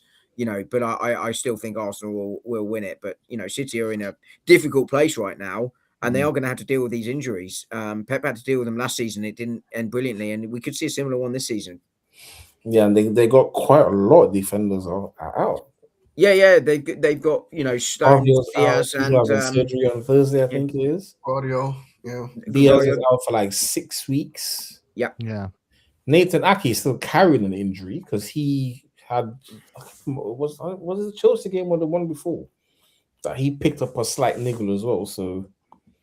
I think Sparks and I were discussing this with City. It was Sunderland, yesterday. Wasn't it? It was a Sunderland game. Yeah, we were discussing this with City fan yesterday online. Yeah. Being arrogant as ever. But I did invite him on, He sent me what message he sent to me? Something about the timing and all of that stuff. But it was quite interesting. Probably in Africa or something. It was quite interesting. Yeah, I mean, I thought that they should have literally been out of sight in the first half, and then the second half happened. It was like they were devoid of ideas. I thought. Well, Chelsea's made a couple of changes. I mean, credit to their manager, the caretaker. I don't even know his name. I don't even know his name, to be fair to him. Everybody's calling him Dan Potts. You watch Dan Potts? Yeah. Everybody's calling him Dan Potts. Yeah. But it's something McFarlane. Callum McFarlane. Yeah, he took the best of our born Andre Santos. Yeah. He's tweaked it a little bit. And obviously the injuries, Guardiola came off after 51 minutes, I think, 50 minutes. So, that kind of halted City in their tracks, that little moment. Because I think he was down for quite a while. I think there's quite a few stoppages at the start of the second half before Chelsea really kicked on. Obviously, Liam Delap came on and did his best to rile the fans up. There's fans. I mean, yeah. I mean, why is he doing that? I don't know. I actually rated him. Ipswich, I thought he was a very decent player. Ipswich, but it seemed like he's lost his way at Chelsea. He's just turned into an arsehole. I mean, the Wolves game. I think he was an arsehole anyway. To be fair. Yeah, but even more, a bigger arsehole. But the discipline this season has been a joke. It's been an absolute joke. What discipline? like ours 2 years ago, apparently. But yeah. Like when he shoved Kuznov into the hole, it was unnecessary. It was so unnecessary. Even the equalizer, Enzo almost missed it, because the second 3 goes at rebound, Donnarumma saved it. Yeah, and he got the third one. What was that kit about as well? By the way, the goalkeeper kit. That was the most awful, sickly kit I've ever seen. Just bright pink. No, the worst kit I've ever seen has got to be that Chelsea kit, that grey and orange one. Do you remember it from '94? That's got to be the worst kit ever. I don't know. The Man City away kit is up there. It's not. You remember that great kit that Man United had as well that they changed at halftime? Yeah. But it wasn't ugly, that one. It just wasn't practical. But I mean, it's not on the same level of ugliness as this one that we're talking about now. I remember what season it was though, but I remember Barcelona having 2 horrendous fluorescent green. Yeah, but didn't we had one in the Premier League as well at the same time? I think, was it Sheffield United? Sheffield United might have been fluorescent yellow. Because wasn't there was one incident where they passed the ball to a steward walking down the Remember that? Yeah, but that wasn't anything to do with the kit. That was just because they were crap. Well, yeah, but I mean, it was because he was wearing fluorescent things. So the stewards had to change to the orange ones. That's amazing. The yellow one. It's so funny. But yeah. So yeah, I mean, invariably we were quite happy with the draw, weren't we? Yeah. Oh, I was delighted. Yeah. So did you actually celebrate it, or? I did a small fist pump. You are such a liar. You went running around your living room table. I think he was rolling up and down his sitting room. No, to be fair, I thought they might rule out Pavard, to be honest. I thought it might offside. I just thought it'd be typical, just that little toe offside. But yeah, to be fair, I mean, I thought there was I got to about 70 minutes. I was like, "Hey, this is done." There's no way anything's happening here. It's just like so crap. Yeah, but then I think after the one where Haaland took the shot and it came off the inside of the post, I'm like, this could be. That was first half, wasn't it? Yeah, this could go get an end in the draw. What's your quick take on the thing of offsides, that the Wirtz goal? Because obviously it was discussed that there's that margin of error on the semi-automated system of 5 centimeters, which is ludicrous to me. I think offside's offside. Why is the Premier League the only people that's getting it wrong with this semi-automated thing? Like, I don't understand. I don't know. They just. Nowhere else is getting it wrong. Why are we the only ones that's getting it? I don't think it wasn't wrong. It wasn't fundamentally wrong to it because they allow a small margin of error because it says offside. 5 centimeters, offside. Right?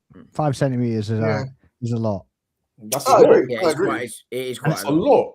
And the point is as well, this has been the case since 2021 apparently. Really? 2021, apparently this rule. I assumed this was a new change on the grounds that I don't like offside's been given offside when there is literally, particularly when it's a toenail, but particularly Lacazette. Remember Lacazette? Yeah, exactly. And particularly when it's a part of the body you can't actually score with, your hands offside. Well, it's disallowed, isn't it? But so I have no problem with a margin error, but 5 centimeters is quite a lot. And also, why is this only coming to the lot for now if it's been in place since 2021? What I would also say is that different players have different sized feet. Yep. Right? I don't think the feet has anything to do with it, does it really? It does if it's 5 centimeters. Of course it does. Depends your ankle's still the same place. If you've got a bigger foot, your ankle's still the same place. Yeah, if you place your foot somewhere else, you're not offside, or your foot's further back or further forward. So basically, if you've got bigger feet, you've just got to have your foot further back. Is what I mean, was it like cricket? I wouldn't put my foot there. Yeah, but I think the point Spark's making is 5 centimeters. Actually means if my size 7s are put in the same place as someone's size 11s, they got to be quite a bit further back to not be the 5 centimeters offside. Yeah, I get. If you have bigger feet, you've got to run sideways, have you? That said, that said, if you're going to have a margin error, and I'm not against the margin for error, I'm really not actually. But then, if you're going to have one, then you can't adjust it for the player size. To be fair, but I do get your point. No, but the point is that why are we hearing about this now? When apparently it's been in place for 3 years. I mean, I thought it was still with the semi-automated system, the way it's. No. Apparently not. It's been in since 2021. Now, this has obviously come from PGMOL. So we don't know how factual this is, whether it was actually the case in 2021, or they fabricated today and went, well, it's not written down anywhere. So it wasn't a rule then. So we'll just make a day up. Yeah, that's well, yeah. I think it's I think it might have been the case, to be honest, because previously they used to do that stupid line, which was drawn by these referees that retired or put on the sideline. They caravan doing a line. They just didn't do lines. But now with the system being automated, I think what they're saying is the line doesn't go right across the pitch because it will show that they're actually offside, but because of the way the Premier League show it, it goes like 3/4 way across the pitch. So it allows them to be onside and offside. I don't know. I just think it's kind of a bit of a debacle when you can't consistently draw a line. Wasn't there one game they forgot to draw the lines? Yeah, it was against Brentford. Yeah, Ivan Toney when he equalised against Brentford. How can you forget to draw the lines? That happened. He lost his job, didn't he? Though? That's not the best bit. That's not the best bit. That was Lee Mason. And the best bit of that was he did lose his job, yes, and then he was rehired to the PGMOL to coach referees how to do their job. Yeah, I remember that. That caused a massive uproar, didn't it? Not. How can you fire somebody for not being able to do their job, to hire them to coach somebody to tell them how to do the job you got fired you couldn't do? Unbelievable. Absolutely mental. Well, we do have our answer on why there's a standard of refereeing in England isn't so high at the moment. Yeah, I mean, it was bad enough under Mike Riley, to be honest, after the debacle of the 50th game that he refereed against us and then made him head of referees. Surely we bring back Mike Dean, the chicken killing machine. If you know, you know. Yeah. I'm quite intrigued to see who's going to be added to that pool for the World Cup referees from this country. I don't know. At the moment, it's Anthony Taylor, Chris Kavanagh, and Michael Oliver. So it's not great company. At least they're not re-refereeing us. Will you say that? We've got one of them on Thursday. So no, I meant in England. Where, I don't know. I'm just getting a weird feeling that Thursday is gonna have some controversial referee decisions. I'm hoping. I hope not. I mean, I don't go into games thinking like that anymore. It's just like, well, it is what it is. But you know, they're not the greatest. Let's be honest. But just try they're not to. But they're also, I don't think, doing it on purpose. I really genuinely don't. No, I don't think they do it on purpose either. I just think in general, I think Anthony Taylor is very momentum orientated. I think he has like flows in the game, so he'll go like, well, you get it for 10 minutes, you get it for 10 minutes, you get it for 10 minutes, and it kind of. I forgot to give you that free kick 20 minutes ago. Let me that kind of thing, right?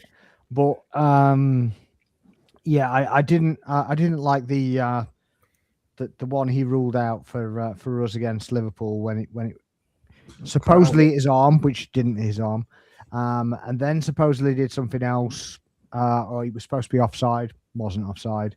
Supposed to be a foul or an elbow in the head, wasn't a foul or an elbow in the head. Just let it run like you do every other time, and let VAR have a look at it. This is Anthony Taylor we're talking about. So, yeah, but yes, enough talking about them. I got a free kick last night from a referee that's not given me a free kick once ever. I literally looked at him and went, "You sure?" I might nut you just because you give me a free kick. Yeah. My first booking from him last season came because I chunted at him from a sedentary position. Okay. I was not a happy man. Not a happy bunny. No, when the opposition striker's going, that's 5 free kicks he's given against you. You've won the ball every time. you know at that point when he's saying that to the referee. But he said that to you to wind you up so that you. No, he genuinely meant it as well. He just looked at me and started laughing in the end. He's like, I'm just getting them all day long. I was like, it's ridiculous. Khalid says here he's on the PGMOL elite list, though. By the way, is he? Probably is as well. He probably deserves it more than they do. To be fair, has any squad player done enough to demand a bigger role in the second half of the season? Boy, I don't know. I think we just got to keep rotating. To be honest, I think everyone's playing equally well. Everyone's been given equal opportunity. You can't say, well, maybe Ethan probably might be the one to say that he hasn't been given many minutes. But in the midfield, you've got Eze's played his fair share of minutes. Marino's had his fair share. Rice with Mendy. On the wings, Martinelli, Trossard, obviously through injury and just rotation itself. And Madueke, I mean, he's given a chance as well. I don't know. Yeah. In defence, speaks for itself because we've got injury. So, yeah, I think other than Ethan, I think everyone will just play their role in this second half of the season. I think we're going to need that anyway. Ideally, we want to get the Premier League sewn up as early as possible. If we are going to win it, hopefully we do. And again, I think we've got FA Cup. I think we'll rotate heavily in that competition. He's struggling in the Championship, Championship. that, isn't he? So Yeah, Portsmouth struggling, so I think they'll rotate themselves because I want to focus on staying in the Championship. And also Chelsea, I think will rotate half the team. Oh, Forest Penn, sorry. Definitely pull them down. I mean, this is going to be mad for Nuno. But there's some because I don't know if Jaden's still watching, but he keeps going on about that he would like to see Madueke on the right and Saka on the left. No, not for me. No, you don't take. I'd like to see some interchange in the game a little bit more. But I mean, I'm just looking down here at the sort of matches played and the number of starts. You know, I'm looking Eza 22 matches, 17 starts. You know, Trossard 23-14, Nkapie 15-12. You know, Moreno 28-18.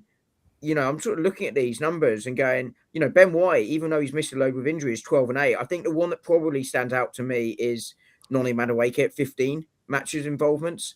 As maybe one that can, but equally, you know, he's the backup essentially for Bukayo Saka, you know, and he is coming in on rotation. I think that's right. So I think the minutes are roughly about where you'd expect them to be, as you say, with the exception of Wanyeri. But equally, I think Wanyeri and Miles Lewis-Skelly's minutes last season were higher than you would expect for players of their age, good as they are, because of the injuries. I think at the moment they've got to get in past excellent players in the squad. But I think Wanyeri in particular has been unfortunate, but partly because of game state. So he's not a player that does a lot of defensive actions. It's the area of the game that needs most work, understandably, because he is that very creative player. Now you could make the argument that we could try and win the game by being more attackive and taking more risk going forward, but it's actually not what most managers do when they're winning game. But secondly, it's certainly not what Mikel Arteta does, and I think game state has limited his minutes. I actually think his games, if he stays in this window, will increase. His minutes will increase in the second half of the season. He's still at 460 minutes, I think it is, this season, in all competition, which isn't horrific for someone of his age. I think he will be in and around the 900,000 minutes if he stays by the end of the season, which is not bad for a player of his age. Would you keep him? Yeah, I think it's a difficult one here because from a club perspective, in terms of I want to win trophies this season, we all do and we need to. Even when Yeri's staying is quite big, because what happens if Odegaard gets injured, like Havertz did last season? There's an injury to him or Eza or something like that. You know, when Yeri has a big role to play, and you know that will increase his minutes massively. I agree with that. But from his point of view, playing consistently. If he got 1,500 minutes alone in the second half of the season, that's quite big for his development. I think I'm more okay with it if we think Max Dowman is going to get those minutes that Nwaneri might otherwise have got. So my gut feel is you keep him because I just want to win trophies this season. I really do. And I think he will get some more minutes, but I can understand why he might go on loan. I think the solution is Nwaneri and Arteta having an honest conversation about what the second half of the season looks for him. And then they go from there. I think that's the way to sort it out. We won't be privy to that, but personally, I keep him this season. Yeah, I think you keep him because it just goes back to what you're saying of if something happens at the second end of the season, and yeah. So, me personally, I would get rid of anybody this season because we're trying to compete on all fronts and we need everybody right now. So, I would keep everybody. I think the only way you let someone go is if you've got someone lined up to replace them. Yeah. But trying to get an upgrade on a player in January is really difficult. Of someone of the right caliber. And for the money that we have available, it's virtually impossible because I really don't think we have much money. By the way, quick question. How many matches do you think Christian Norgard has played in this season? Because it's more than I thought. 8. 6. Wait, it's more. I mean, he's got 5 starts. 11. It's about 11. He did all the cup games. Yeah, it's 10. That's all competition. It's 10. Yeah, so he did all the League Cup games, isn't he? Yeah. Apart from one because he was injured. Was he injured or ill? I can't remember. But yeah, either way, he's unavailable. But yeah, 5 starts, 10 appearances. It's 2-1 Forest. You should have saved that money. But yeah, I didn't realise it was 10. But then you think about it, he does have the League Cups which help, and then he's got the sort of 10, 15 minutes here. Champions League. Yeah. It's just a league where we haven't seen him so much. Yeah. Well, wait, where did you say you did 4 in the Champions League? I've only got his totals. If he did 4 in the Champions League, then no, I've got them itemized. So I've got 3 in the Premier League, 4 in the Champions League, 3 in the League Cup. I think he obviously started centre back in Club Brugge. That's it. Yeah. Played Bilbao. Played away at Bilbao. Yeah. I think these stats actually were pre the last game, actually, which might be why I'm 1 short from your count. Jesus. I feel like I'm in that keyboard. I'm glad I'm not. Be hurting. It just feels like it was close. Christ. That stadium is empty, man. Yeah, that's it's emptier than when we played them. That is just crazy. I mean, it is peeing it down as well. Doesn't really help. But when you were 1-0 up and go 2-1 down to Forest, not good.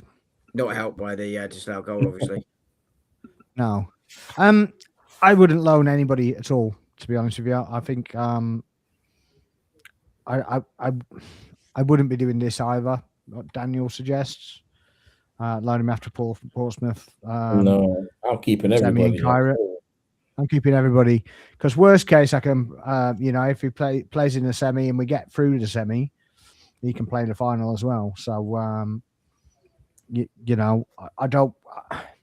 I don't want a full squad in the final, or I don't want a full squad all the way through the final. If you like, I want the big players on the bench ready to go. So I actually want to get it done with the rotation players, if that's even a thing, and then I want the main players to come and see the job out, so that everybody gets a feel of it. Basically, I just want to win it. Yeah, I mean, I spoke to Tabs, who's been on here, and he was upset with the handling of the White injury and the right back injury and stuff. And I think we spoke about this before, Dom, where people were a little bit upset and people were saying, "Oh, you're just fully rotated for the League Cup. I don't care about the League Cup." And I have a different take on that, as we've already discussed. I think that we need to win it. At the very least, get into a final of it, and then and then use it as a springboard sort of thing. I also think that some of the people saying that's what we should have done, not all, but some of them are also the first ones that complain when we've rotated heavily and gone out the cup. No, I'm not saying all do, but I know a fair few that fall in that category. Is like, what do you want? You know, there's one of my followers on that timeline, right? I basically was in the same boat. Heavy rotation. Don't care about it. Throw it. Do this, that, and the other. After the after we won the game, he messaged on my timeline. Asking for the ticket. Asking for a ticket. Yeah, that guy. And I was like, I think I just put eyes on to start off with, and then he said something. And I was like, what you wanted to go out, but now you want a ticket for the semi. I don't get it. It doesn't make any sense to me. You don't care about the competition, but you're going to go to the game anyway. No, I don't understand the point of saying that we should throw the cup. A win is a win. The trophy is a trophy. You want I get it from a point of view of the Prem's more important, or the Champions League's more important, or whatever. But you still want to win. Then they need to have that winning feeling. Well, that's my take. That's my view too. And I also think it's a bit elitist to say, well, forget the FA Cup and the League Cup and only go for the Prem and the Champions League, because if you fall short on every front again, then you're wanting the manager's head. Yep. And it's you like, again. Yeah. Anyway, I'm not here for the throwing this and that away. Exactly not. We've got a squad so that we can compete in everything, didn't we? So that's the whole point. And I don't want to be these guys and kind of not equating it to the Spurs project as such, but it's like where you're happy to lose 22 games just because you won a Europa League. You know, I have a season ticket to watch my team win. I'm not there for watching it lose every bloody week. I would say if any of those teams that went down last season were a little bit better, Spurs could have got relegated. Yeah. I also think that we're making the right approach here, which is 2 or 3 players rotated pretty much every game. Yeah. Like I say, I've got those numbers up, and I was looking at them going, actually, I know some of them are skewed by injury, but actually, you've got your better players. Even then, they're not. I think it's 29 games in all competitions so far this season. I think if you take out Raya, the most anyone's played is 22. I think it shows that we're making the change, and I know, and that we're making 2 or 3 changes a game allows you to compete on those multiple fronts, and I think that's absolutely the right thing. Yeah, I mean, Samuel, is that one of your boys, Hoodlin? Yeah, that's what I'm on call with. Because so fans are choosy about what we win aren't true fans, in my opinion. Play to win. We aren't in a position to be pick and choose what we win. I agree with that to a point. I mean, fans are fans. You know, you can choose what you want and whatever. But my problem with it is if then you change the criteria of what your expectations were in the first place based on what you wanted. And the fact he's already flip-flopped from not caring about the competition to then wanting a ticket for the competition. That was crazy. He kind of says that if we end up with nothing, it's going to be manager out, doesn't it? Because you've already flip-flopped on 2 days' notice. The first thing is going to be, you spend 200 and something million and we haven't won anything, and it's like, it's been 6 years, but then they're like, we should throw the cup away. Why are we throwing that away for what reason? I don't know. Yeah, that's the bit that irritates me. I can get you want the manager out if we don't win the league or the Champions League season. Not where I'm at, but I can understand that. But it's the fact of we've thrown away the cup. Well, you just asked for them to heavily rotate. That is throwing away the cup. That's a bit that I can't fathom. That's a bit that irritates me. Yeah, I'm not here for that at all. No, I get people that are of the opinion that it's a case of cups or league and Champions League. I get it. You can follow the logic. It's fairly easy to follow the logic, which is save your players for the big two competitions. But as you say, I have no problem with that. But then if you're going to turn around and go, well, we didn't win anything, then that's what happened. But then this is the difference. We have now built a squad where we can compete on multiple fronts. So yeah, I'm not here for it. I just want to win. I'm sorry. Yeah, exactly. I just want to win. Oh, and West Ham have lost again. West Ham lost again. Yeah. I also think as well, there's something about if you win that competition, it can be a springboard for success. I think Spots, we talked about it, that Birmingham defeat and how that, our season went badly wrong from there on out. When we lost that league, I think it was with you, I was talking about it, when we lost that League Cup final to Birmingham in 2006, was it? Yeah. Ruki Yoshida says, all I want is the Prem. I want more than anything. 22 years old, never seen it. Seen many FA Cups. Never seen the League Cup. Never seen a League Cup, but I want the league. Yeah, I mean, that's fair enough. It's a fair enough view. I mean, I have no problem with that view whatsoever. But all I'm saying is, if you're going from a point of view of going, well, we sack off every competition just to do the Prem, and then you don't make the Prem, you can't then claim, you can't basically want the manager out because they did what you asked them to do. So that's all I'm saying. Yeah, I mean, I think if you gave me one competition, I would take the Premier League this season as well because it's been 22 years. But I think you're spot on, Sparks, with the general take on what that means. Yeah, I mean, I want to win a quadruple. Yeah. But the likelihood of that happening is very flipping minimal. So, I'd love to see that before I die. But, I've got a few years yet, hopefully. But, I mean, obviously it's a pipe dream at the moment. We want to compete on all fronts, but is it? Well, it is, yeah. Because we've never done it, have we? So it's a pipe dream, isn't it? As far as we win the Prem, I don't care. I would like us to win the League Cup to give the boys a taste of winning. That's all we're saying. That's all we're saying. We're just saying it's a confidence booster. So you don't throw anything away. You literally go for the trophy, just because this group of players haven't had the sense of winning together. So you win the League Cup. That's a sense of winning, and hunger for more. Yeah, or it gets the monkey off the back, as it were, isn't it? Yeah. It's just that weight on the shoulders. Yeah. Relieves that pressure. Same with a striker, scoring goals. It's the same with anything, So yeah. I just take the trophy any day of the week. I'm sorry. I do get it, but we need to wear. I want as much as we can win, man. Well, we don't get the Prem this year. It's manager out anyway. What? So if we win the Champions League, you're going to say manager out? Exactly what I was going to say. You literally have to put more caveats on than that.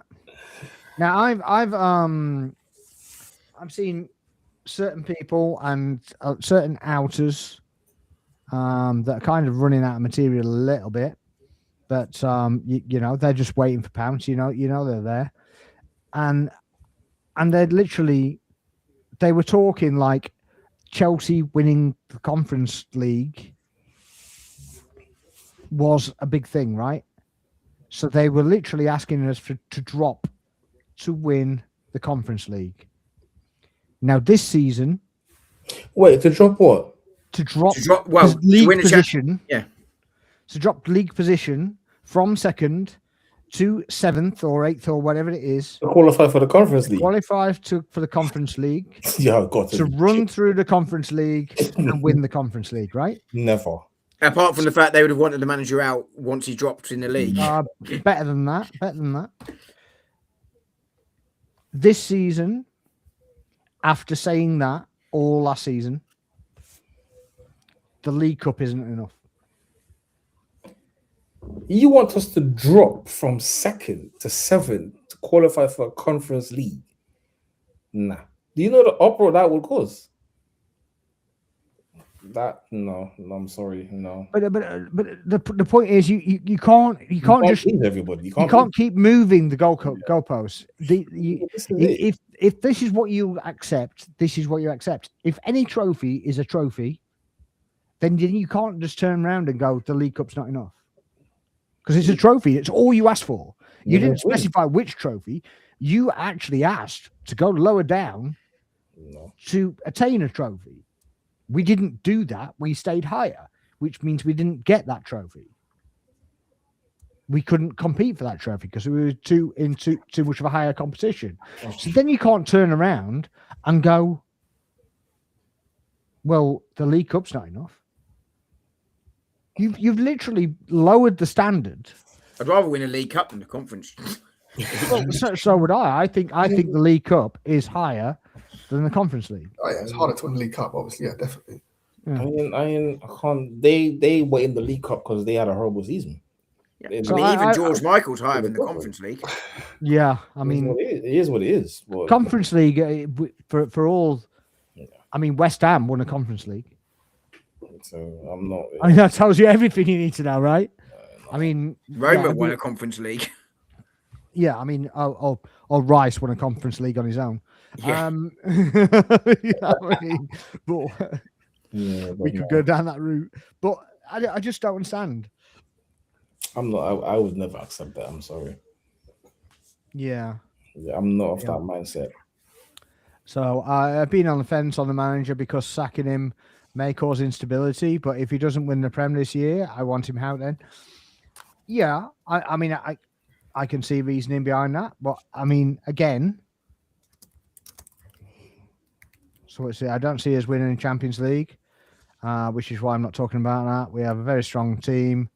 We don't have enough Mavericks, so I'm on the fence with that. I disagree completely. I think we're one of several teams that can win the Champions League. I think to win the problem with the Champions League is one poor performance can see you out. But I think actually, but it's cup competition. Exactly. I think the side, and I think the side is really well built for the Champions League as well. Yeah, I think it's more well built for the Champions League than it is the Premier League. I agree. I think we're better built this season than we actually were last season for the Champions League. So full on assault.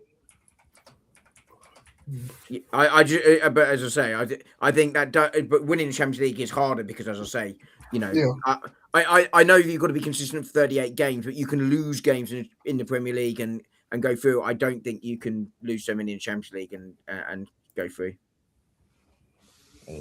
What's he put here? That's ridiculous. We should always aim for the highest position possible in the league. Some of the Arteta are fools. I mean, you just put yourself in that position here. I mean, am I just imagining that?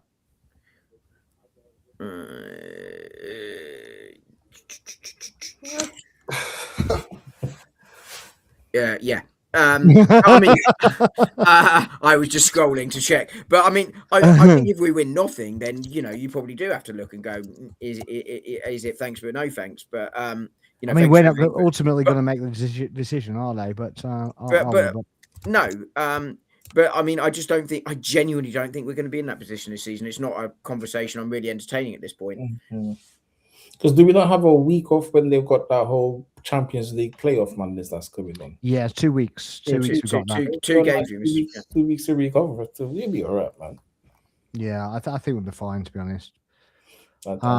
He's asking me to name the Mavericks. Well, Eza, Calafiori, Eza, Erdegaard, Madueke, even, yeah. I mean, they named 5 themselves: Gabriel, Rice, Saliba. Yeah. Saka. So, I mean, it's kind of a contradiction. I don't know. Yeah, I don't know why we're asking. Why? I mean, I'm not sure they're Mavericks, but I think they're quality players. Yeah, the Mavericks are sort of. I think you can put Rice and Saka in the Maverick kind of category, but I mean, yeah, I don't know. It feels like you're arguing in a mirror. In fairness, my dad always used to make me laugh about that. He ran his own company and he employed himself, and he used to have the annual general meeting with himself in front of the mirror shaving. I might start doing that. That's quality. That if I got to take something from anybody like later in life, I need to start doing that. Yeah, he just went all happy. Any objections to the Any objections to be No, I call this meeting to a close. Type in the minutes. every year, April the 1st, every year without fail. That's quality. I might have to take up that. That's yeah. Right, Thursday night. Yeah, Obviously, Thursday night. Let's do this. I'm gonna be the fan, but the neutral because of where I am and what I do. So I'm gonna ask the question to you guys. How are you feeling about going into Thursday? I think Liverpool are going to raise their game. I don't think we're saying Liverpool that we've been seeing in recent weeks. I expect to see a Virgil van Dijk find his mojo again. Konate found his ability, his pace. I fully expect that. And I just think they're just from a spiteful viewpoint, Liverpool are going to want to stop us, Sorry. I'm not sure if it was me. Hopefully we can stop them as effectively you stop that call. Yeah, it wasn't me. It wasn't my phone. That was mine.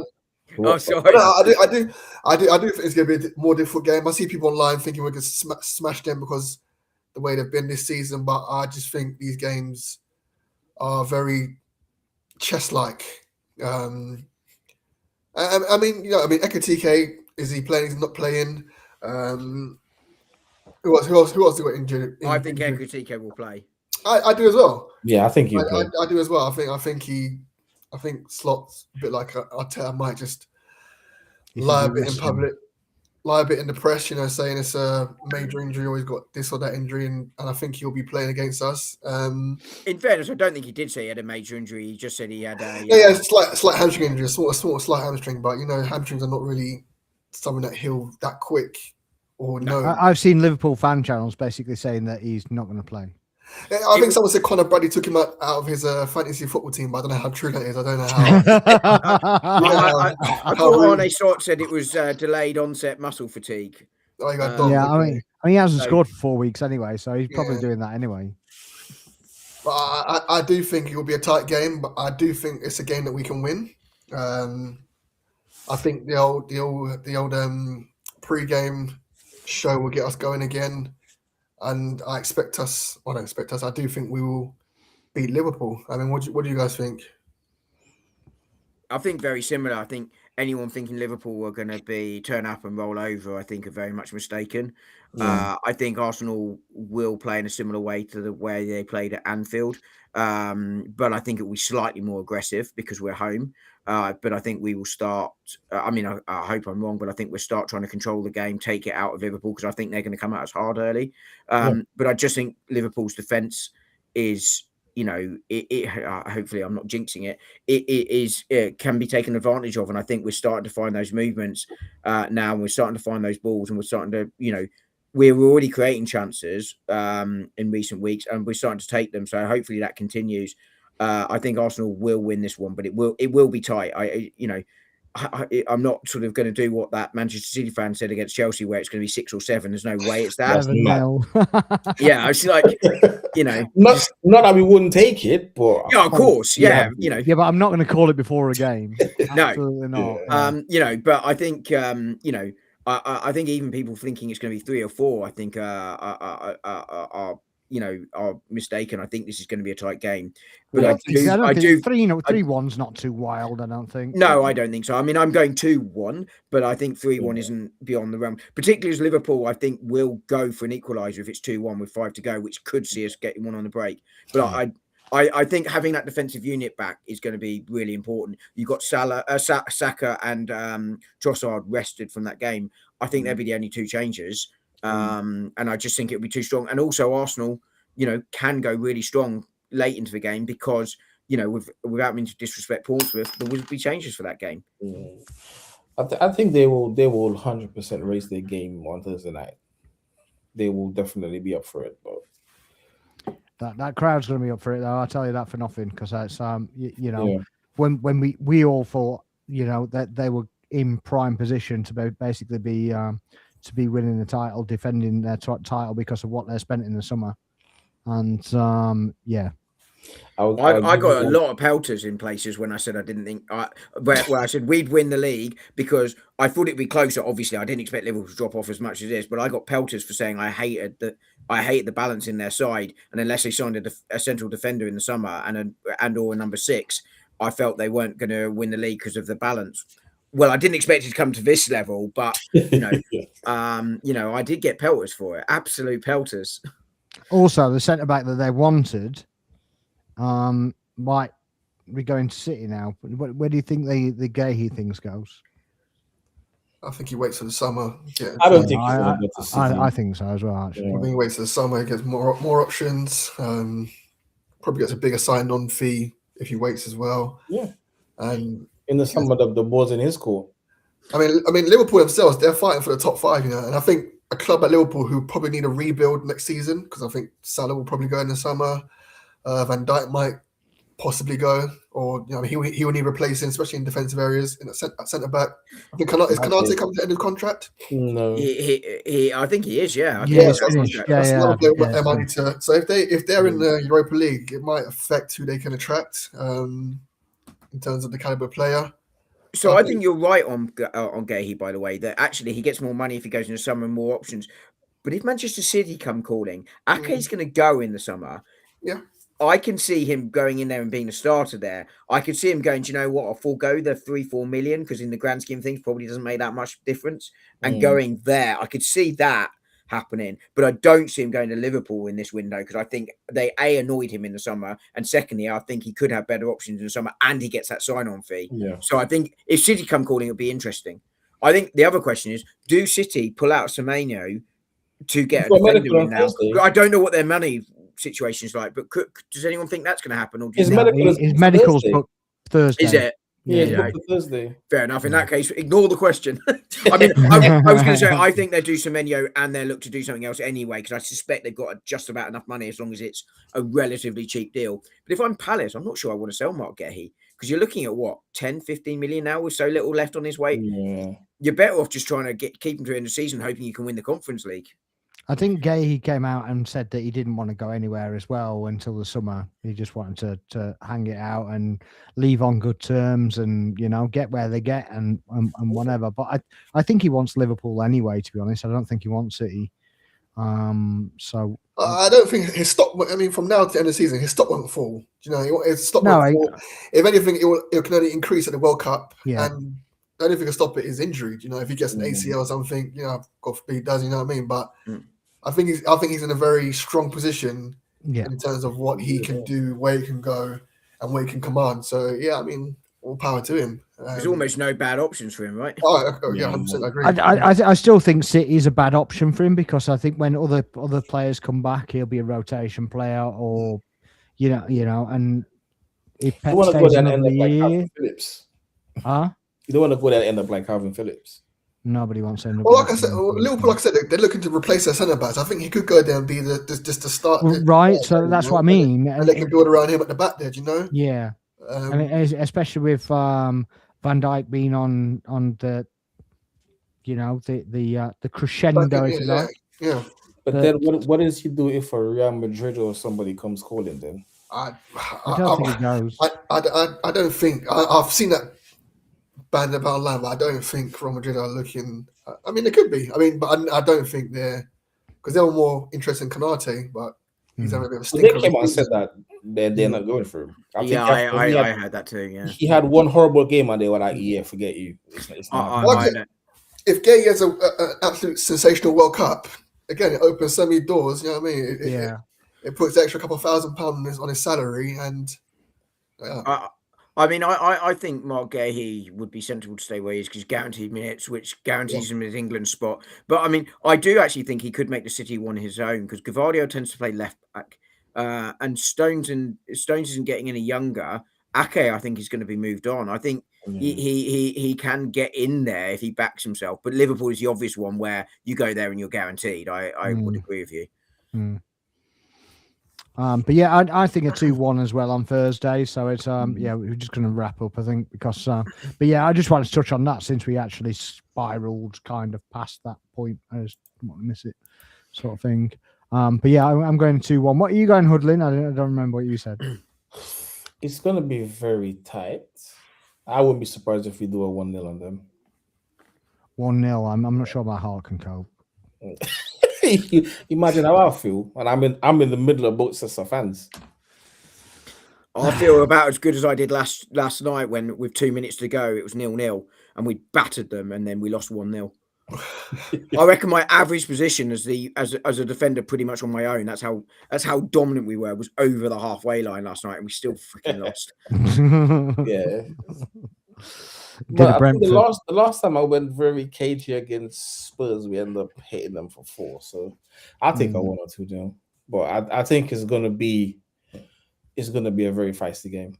I won't be sad to see. I won't be sad to see Ekitike out. I have to be honest. Yeah. Oh yeah. I'd rather face Gakpo than Ekitike. Yeah, absolutely. As I always tell people, I when I'm there, I don't believe a team until someone hands me a team sheet and say, yeah, this is that's it. This is who's starting the game. And I'm looking at the team sheet like, okay, this is it. So yeah, this is it for me. I think this actual game is a statement game. And if you remember last year, we drew at home and we drew away. So if we just get any win, it's 3 points. It's a point up on last season, and it's honours even on the home away front as well. So it also stops the narrative developing, which will just drive me to distraction. Yeah, well, I'm still gutted that we faced that. Well, I think we just gave them too much respect. To be honest, I think I don't think we challenged them enough. Yeah. I also think they surprised us on the day as well by being as pragmatic as they were. Yeah. I genuinely think that we thought they were going to come more attacking, which is why we were pragmatic I agree. in the game. I really do. And then, ironically, we did try and go more attacking and then conceded. But, I think that the two aren't necessarily connected there. But that's the irony, isn't it? That when we did go, absolutely. We conceded. Absolutely. Right. I think that's it. We're kind of covered everything. We're going to be back on Friday because obviously the game's on Thursday. There's no point having it. Well, we can't have a show on Thursday because I'm not here. Because I'll be at the game. And I don't wish I will be watching it, and I don't wish to be on a stream when I'm watching the game. Yeah, I don't really get the watch along thing. I mean, it's not my thing. Nobody wants to see the way I react at games. Or they probably do, but I don't want people to see how I react to games. So yeah, it's probably box office for people, but well, there's also the fact I don't understand why you'd want to listen to me talk about it when you could watch it. Well, yeah, I mean, I don't really get that either, to be honest. But we'll talk about it afterwards. We'll have our opinion about it on Friday afterwards. So, yeah, guys, thanks a lot for coming on as usual. Yeah, thank you for having us. And the people in the time, and good luck for Thursday. And Hoodley, I'll try and catch you there as well. So yeah. In the meantime, guys, please make sure you're liking, subscribing, sharing, and subscribing to all the channels. Make sure you're dropping any comments, questions you've got about the show in the comment section. The comments help get the algorithm up as well. So I appreciate you doing that. In the meantime, that's us out, and we'll see you on Friday. Good night.